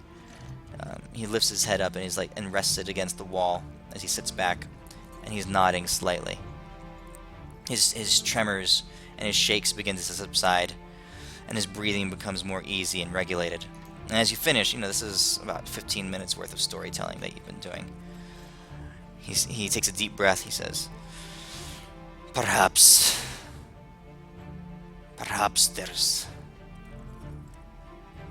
there's hope yet." He stands up. And as he stands up, you feel a little bit as if the room shifts slightly around him. Like gravity changes around him, or something like that. Something that's barely on the edges of your perception. And as he stands up, it's like his footfalls and his very movements, they vibrate the air around him. And he opens his eyes and he looks at you. He looks at all of you. He says, "I'll forgive the presence of the elves. You all seem to be doing good work here. My name is Tharuseer. That's what I go by currently. Tell me, what are you here for?" I say I was told to find the Smith Tharuseer to awaken my mom. So, you found that weapons can be awakened. That's good for you. And he slaps you on the shoulder. It's a pretty sharp blow. It kind of like turns you a little bit. You can feel your weight shifted. He says, "Come. First we drink. I hear more stories, and then we can talk about those weapons. Let me tell you the time. A time I crafted an owl made of gold, and had it fly across the astral plane." And he invites you all to sit down. And as he goes to the corner, the table that's full of debris and covered with junk and scraps and stuff, he moves a hand, and it's instantly cleared off. And instead, across it is a lavish feast, the likes of which you guys haven't experienced for a number of weeks now, ever since you left the main city of Ospium. Come, let's sit. We had a good meal last night. In the mansion? Oh yeah, that's right. Never mind. Still, I'm gonna sit down and enjoy this. Nothing beats dwarven cooking. Yeah, I will join him as well, and eat till I cannot eat anymore. Okay. As you're sitting and talking, he starts telling you stories of things in mythology, stories of things that you've never heard of before, stories of things that you've read in books, and it's dawning on you that the god of dwarven craftsmanship himself is here in front of you, reclused away, exiled away down in one of his most ancient temples. Fleeing from the heavens itself, here is Modron. Modron, the crafter of stars. Modron, Foehammer, the one who breaks anvils. Modron, the friend of dragons. Modron, the patron of artisans. Is the one who is seated before you now. Do you guys have any questions for him, or things that you'd like to ask him or say to him?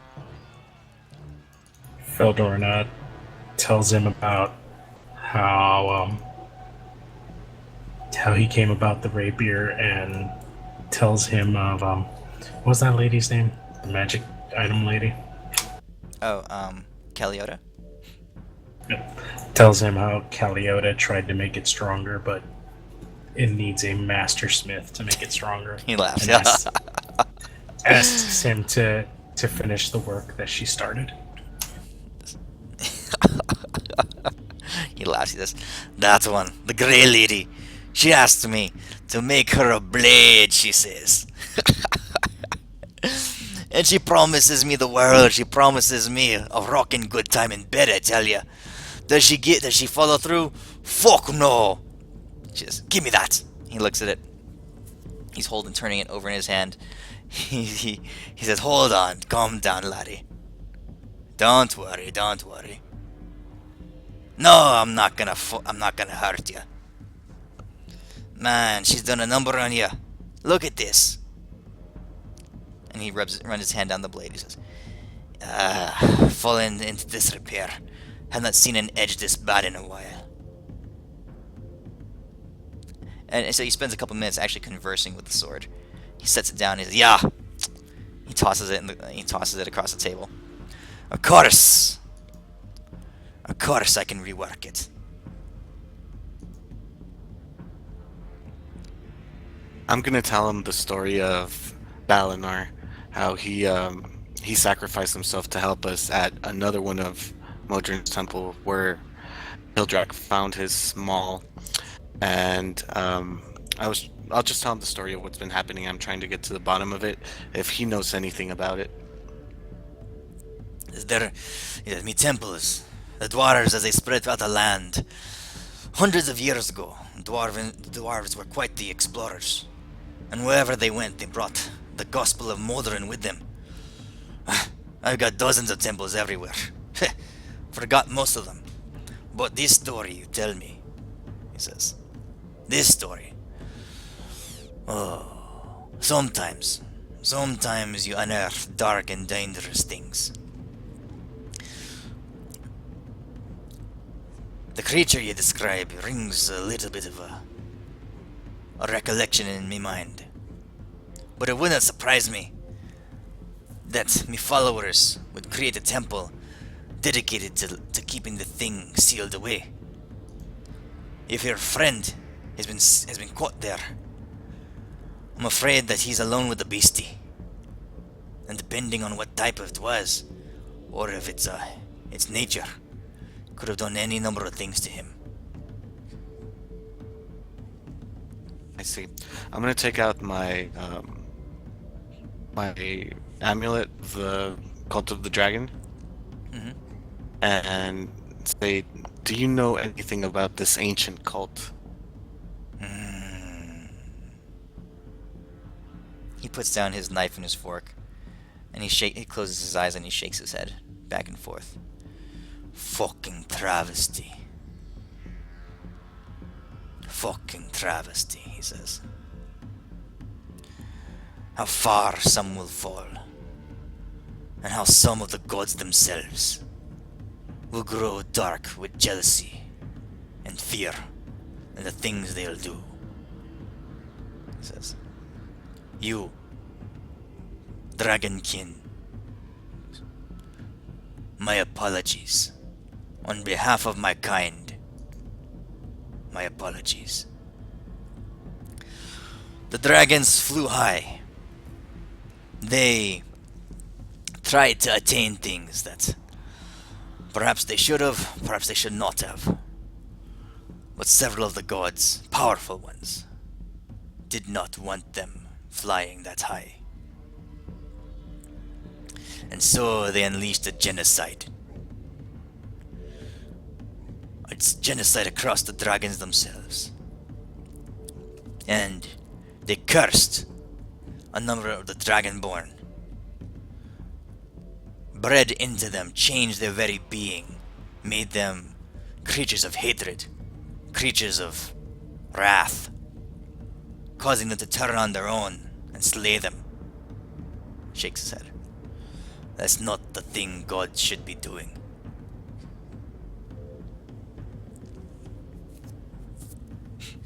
What gods were these? He looks around. He looks at each of you guys. His eyes settling on first on Ashok, then on Euphemia, then on Feldorn and on Deimos, and finally to Killdragon and back to you, Elwyn. He says,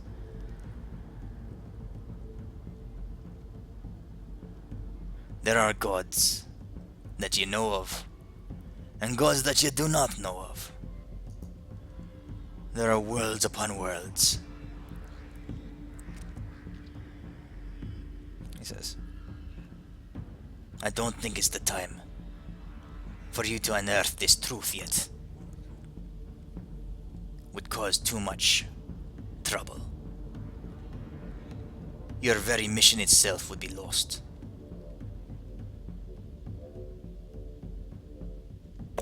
I nod respectfully. And then finally I'll produce my staff and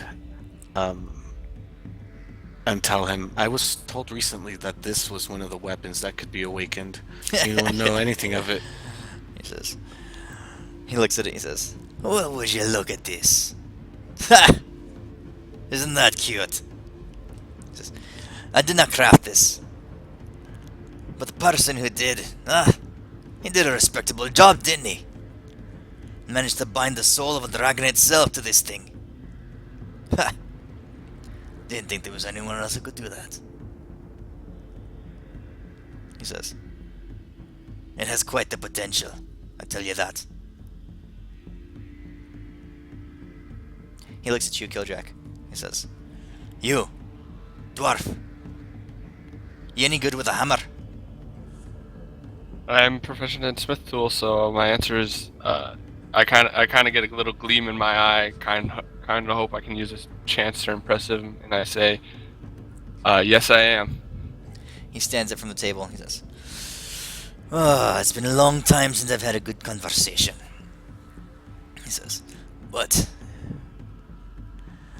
it's always good to work. He says, come, help an old man." He heads over to the fire. Okay. I follow like a little puppy dog, trying to take in as much as I can. Okay. So, you guys can do whatever you want. You can spend whatever time you want. This is the aspect of Modron Tharuseer. Basically, Modron himself becoming immortal and living a full life on Earth, on the material plane. As you guys talk to him, you realize you begin to unearth some of his story. Modron became was born a small dwarven baby, and as Tharuseer, he wanted to revitalize the art of craftsmanship within dwarven culture, and that he had risen to the greatest heights of reputation and fame throughout Cragland, but that in recent years, the king, in his great fervor to eliminate any kind of deity, any kind of religion, any kind of magic in the land, exiled Tharuseer, and that in part with the purging and the great war that's going on in the heavens, um, Modron himself fled. He was afraid. He was weakened because the worship of himself had declined greatly. So he just went into hiding, went to one of his most ancient temples, and hid himself away. He was aware of you, Kildrak, as one of his only active paladins still in the world. So, in his subconscious, he was aware of you, and was aware of the power that was flowing towards you every once in a while. But that was under the weight of the despair and the anger and the madness that had kind of overcome him, the depression that had kind of overcome him from all that had happened. He had witnessed some horrible, horrible things in the heavens, and some horrible things on Earth as well. So. Okay, so I do have one question of him not relating to my hammer. Mm-hmm. So I kind of weave this in as we're working. How does he know anything about the assassin who killed my sir? Roll a d20.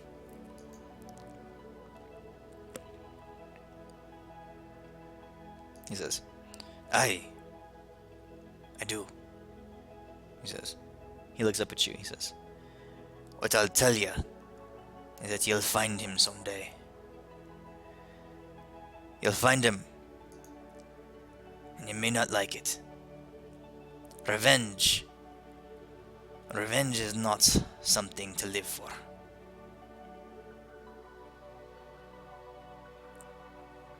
Well, good thing I took it. As soon as I think I took an oath of vengeance, not revenge. I guess. He laughs. He says, well, he says, I say that with a grain of salt, you see. Of course, kicking ass all the time is a good thing. I kind of bow and thanks, and then I go back to watching him work. Alright.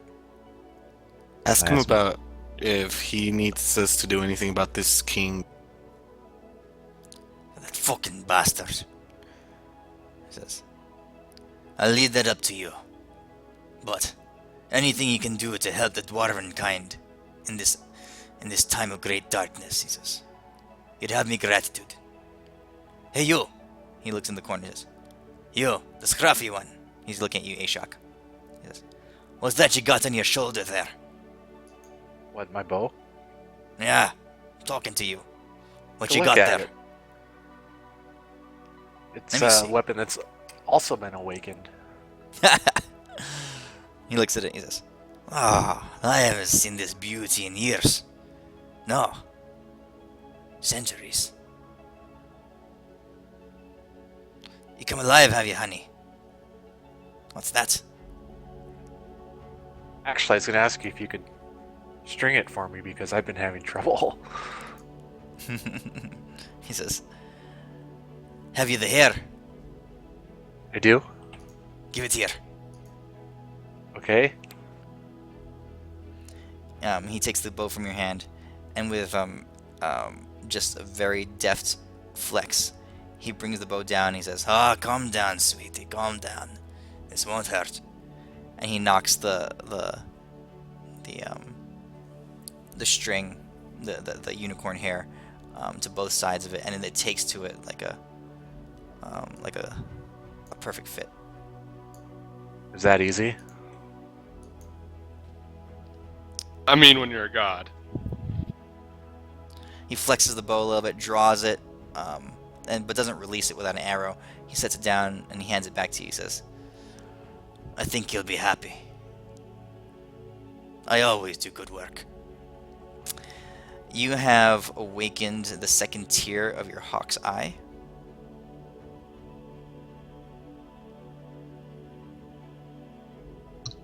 I asked him if he can do anything with my shield. Of course Well, I can. He says. Before you start, what does that do to my weapon? What's that mean? I'm deleting Damn. your weapon from your. Holy shit, that's a I'm good deleting your weapon. weapon from your Yeah. inventory, and I'm adding this to it. Okay, so you'll have to redo the weapon setting, but that is your weapon now. The weapon setting. What do I have to do? We can tweak your character sheet. Holy crap, that's sweet. Short rest? Damn. He looks around. He says, "Who's next?" Oh, Come on, Ed, I'm one feeling last generous. question. Everybody pulls out their weapons. We just line up. Is that the highest tier then that can go? He says. Um, He says, "These weapons," he says, "they grow. They grow in power along with the individuals who wield them. The limits of this weapon are only as high as the limits of you yourself." He says, "The gods themselves, they own weapons such as these. I'll just say that." And he takes a step back. He goes back to the anvil. He says, "I'm feeling generous. Who's next?" I'm thinking we all are gonna try to get our things. Yeah, Yeah. but who's next? I'm going last. I reserve that right. Well, I gotta Feldor wants to breathe. go next. I gotta breathe on your hammer, don't I? Well, ask him. I don't know. He's the I one can doing hand it. him my sword. He looks. He takes the sword from you. He says, "Now listen, darling," he says. "This is a good sword. But it's not one of my works. And it's not one come from the hand of a god. He says, this here will serve you well. But she cannot be awakened."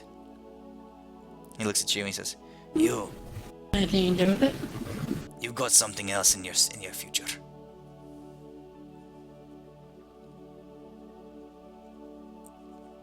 No, he's not gonna. He can't do anything to your sword.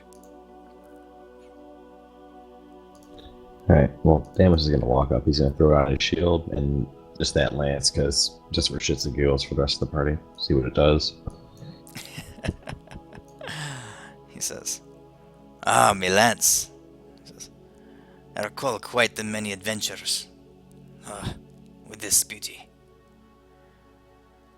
You hang on to it. You might find someone who needs it more than I." He says, "But this," he looks at the shield, he says, "this, you haven't even begin to know what you got here." He sets it on his anvil. He takes his hammer and he raises it up in the air and he brings it down with like a shattering smash across the surface of the shield. And as it hits it, it was a beautiful shield before, with a veneer of silver and inlaid blue enamel work. But as he smashes his hammer into it, all that cracks like it was a shell across the outside of the shield. It cracks, and he brings it up and he brings it down again, and it begins to that surface layer begins to flake away and break off, and then he blows on it and he dusts it off, and underneath the entire shield itself, you're realizing that the silver and the gold is all gone, and the whole thing is this bluish enamel with inlaid white. He hands it back to you. There. That's her true form. Ho ho ho. I thank him kindly as I start walking away with my super fancy shield and petting it. Okay, I'm deleting your old shield from your inventory.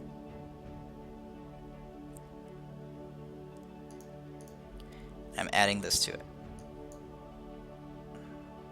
Okay.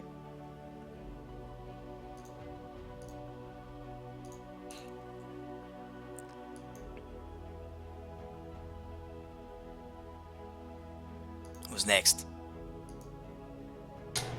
The rapier starts dancing across the anvil. He says, he looks at you and he says, like, Keep this thing away from the Raven Queen. She'll probably be wanting it back. Don't know how she let it go in the first place. And he looks I kind of smile and I say, over my dead body, she does. He looks at the blade. He says, "You shut the fuck up. I'm your maker. You don't give me that fucking lip." He takes it and he just grabs it and like tosses it into his kiln, and he slams the door shut. He says, "Yeah, you fucking sitting there." He says, "He needs some time by himself." I just start laughing and I'm like, thank you. Thank you for finally doing something about that. That thing never shuts up. He looks at you, Elwyn. He says, "Give me that. Give me that stuff." Oh, I hand it right over. He says, "I did not make it, but the dragon who lent his soul to this item here is quite a bit more powerful than what you've seen." He runs his fingers across the staff, and you see it reforming as he waves his hand over it. It begins to change in shape, like he's almost like revealing the true staff underneath this external form. Even the very texture of the shaft itself changes. The rune work and scribing along the edges of it shift and change. The head of it becomes a bit more menacing, as and more defined, as what was previously looked like a dragon's head on the pommel of the staff grows larger, but it was kind of vaguely shaped like a dragon head before. Now it's much more defined and more identifiable. He hands it back to you.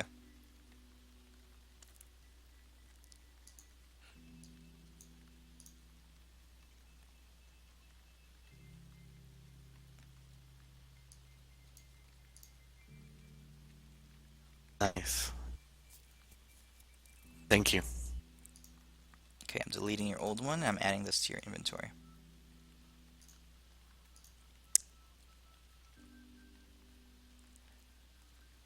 Okay. He reaches into the kiln, pulls out your rapier, sets it on his anvil, and he looks at you, Kildrak, and he says, "I think you'll be the one who's wanting to do this." And he looks at you, Elwyn, and he says, "And he'll need your help. Would you mind firing this blade one more time?"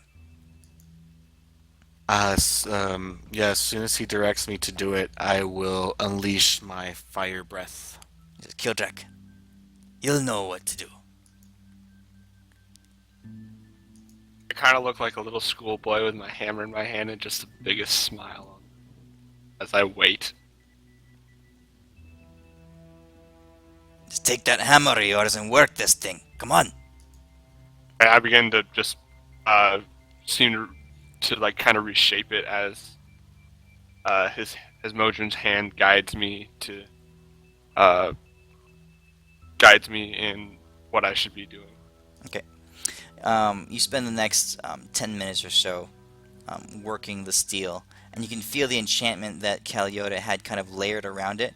You begin to work it into the blade itself, and as you do, you sense the moment when the steel begins to cool, as things are just beginning to get to the point of finalizing, and you nod to Elwyn, and Elwyn, you know that's the time right now.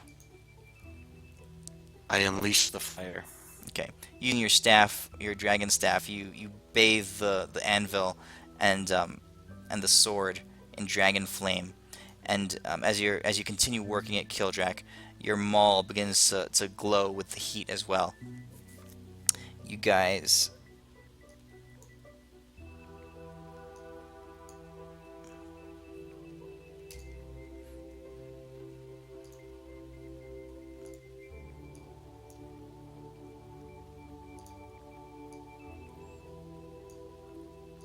awaken the next forms of both of your weapons.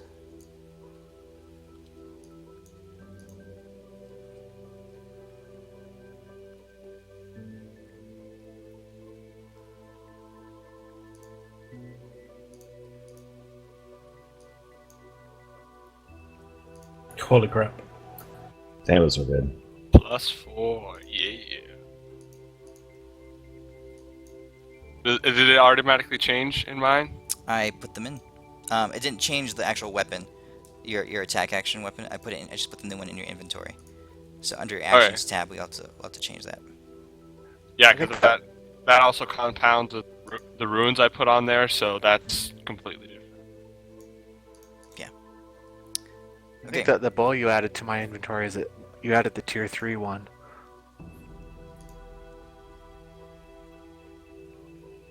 No, you only have a tier 2 weapon. Right? Oh, it says it has 3 asterisks by it. Is that? Oh, that means that's your legacy weapon. You're only allowed to have one of those. So in your inventory, if it has an asterisk, that's what you're tuned to, and the 3 asterisks is your melded weapon. You're allowed to bind to one legacy item. And that's just my way of identifying it. Okay. Okay. He looks at you, Euphemia. He says, "Darling, he says, I know you're looking for a weapon of your own. He says, I think you have one in mind of what you're seeking. I can tell you this. He says, it's here. It's in Cragland. Someone's got it and been using it for no good. And she's already awakened it. He says, redeem it. Take it from her." What? Last we heard, it was in the possession of a male halfling. Shakes his head.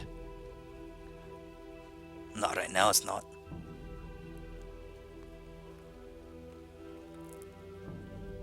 Right. Is that some information? You know whereabouts in Crayland? He says. Yeah, He yes, nods country. his head a little bit and he says, where everything is in Cragland. Vortum. Center of commerce and society and civilization.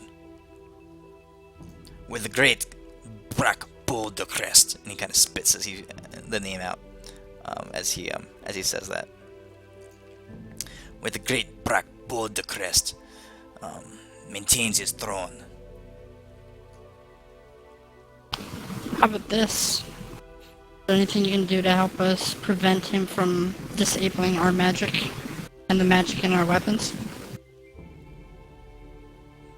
He says, your magic I cannot affect. He says, the Emeraldine is powerful indeed. In fact, I helped them put it together. Their fucking system. I cannot defeat my own work, you know? He says, but your weapons, these awakened ones anyway. Emeraldine will have no power over them.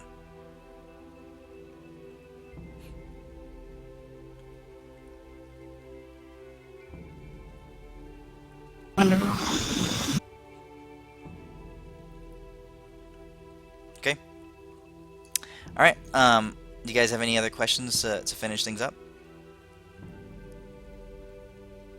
I can't Ash? wait to level. Actually, I look at him and I show him the shield and I ask him if there's anything he can do with that. Perhaps maybe make it just a tad bit stronger. I understand it's not a legacy weapon, but perhaps it could be stronger. He says, I'm not touching that fucking thing. He says, I can shit better shields than that. Bring me something worth working on. He kicks back and he puts his hands behind his head. He leans back. He says, that felt good. Felt good to work again. I show my Are you- gauntlets real fast. You what? I show my gauntlets real fast. He says, alright, so you're showing him your gauntlets? Yeah.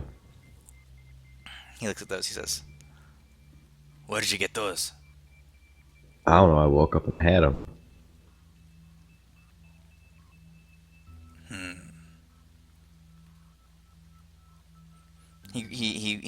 they're still in your hands, I'm sure. But he grabs your hand. He pulls it up to his face and he sniffs it a little bit. He says, "That bastard. He gave those to you, didn't he?" I think so. He says, "Watch out for that one. He can get himself up to no good. And sometimes I don't fucking trust him." Oh, he seems pretty legit to me. He shrugs. Which bastard are we talking about? Probably Tempest. The nicest god of them all. Fucking guy doesn't even know how to handle a sword. Well, he uses a spear. Of course he doesn't use a sword. He comes to me, he says, "Make me a sword, make me a sword." I make him a sword and he goes and fucking breaks it. Fucking bastard. Make a better sword. He looks at me and says, "Get the fuck out of my home." Damos raises up his hand and slowly walks backwards. Alvin, can you teleport back here? Doesn't know how to handle a sword.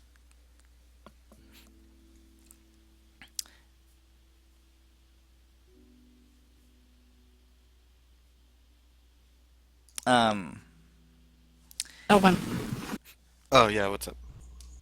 can you teleport back here if we need to?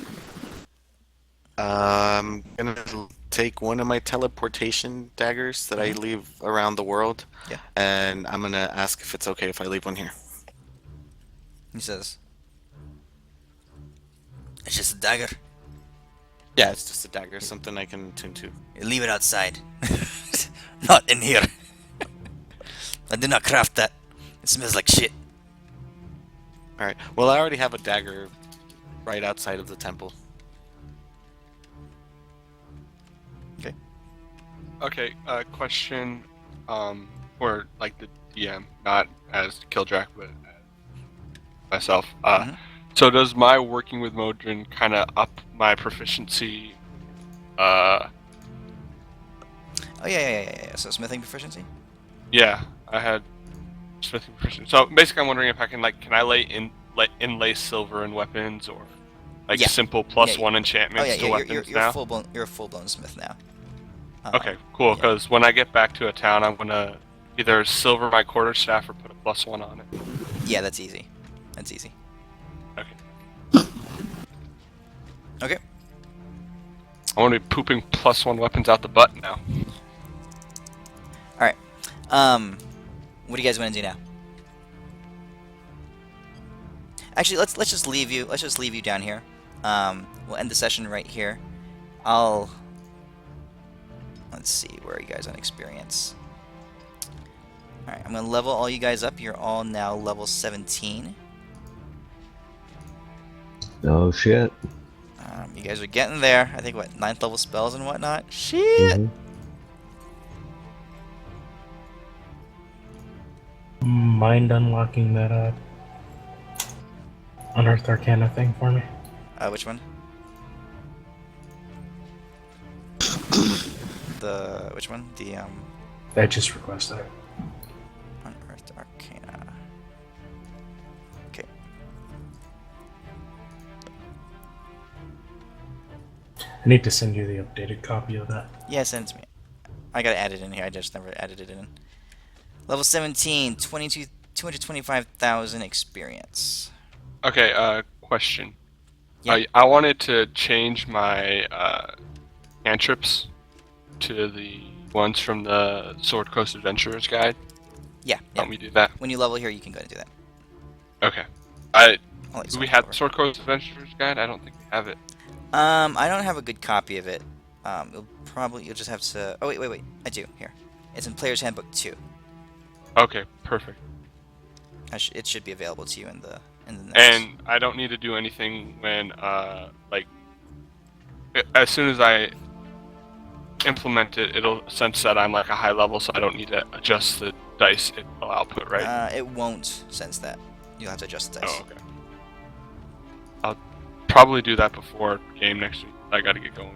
Okay. I appreciate you running the game today. It was a lot of fun. Yeah. Yeah, thanks. Thanks for playing. And since here. we're Sorry for the leveling, late I start. assume. Since we're playing, I assume we get a long rest. Yeah. You guys spend several days here actually. It's quite a bit of time down here because doing all this stuff, hearing the stories and chatting, that kind of thing. User disconnected from your channel. Okay. So it'll be several days later when we pick up next session. You guys are long rested. I'll have my server open earlier next week. You guys can come in early. I'll probably have it open like at 8 o'clock, and you guys can start leveling your characters, and we can start adjusting your weapon sheets and all that stuff. Yeah. You're gonna have to do it for me since it's a custom class. Yeah, I can do that. This probably is a better question for next week, but A-Shock, do you still want the +1 to your bow? Why not? Okay, cool. I need to know it because it takes a spell slot, which I have no Sure. problem expending for it. Yeah, it's been applied to my. I see it there. Okay. Sounds Alright. good. Okay, Thanks, Thanks, guys. Midas. Have a good week. Alright, Catch you thanks. next time. Hey Feldorn, where are we meeting? What are we using to? Discord.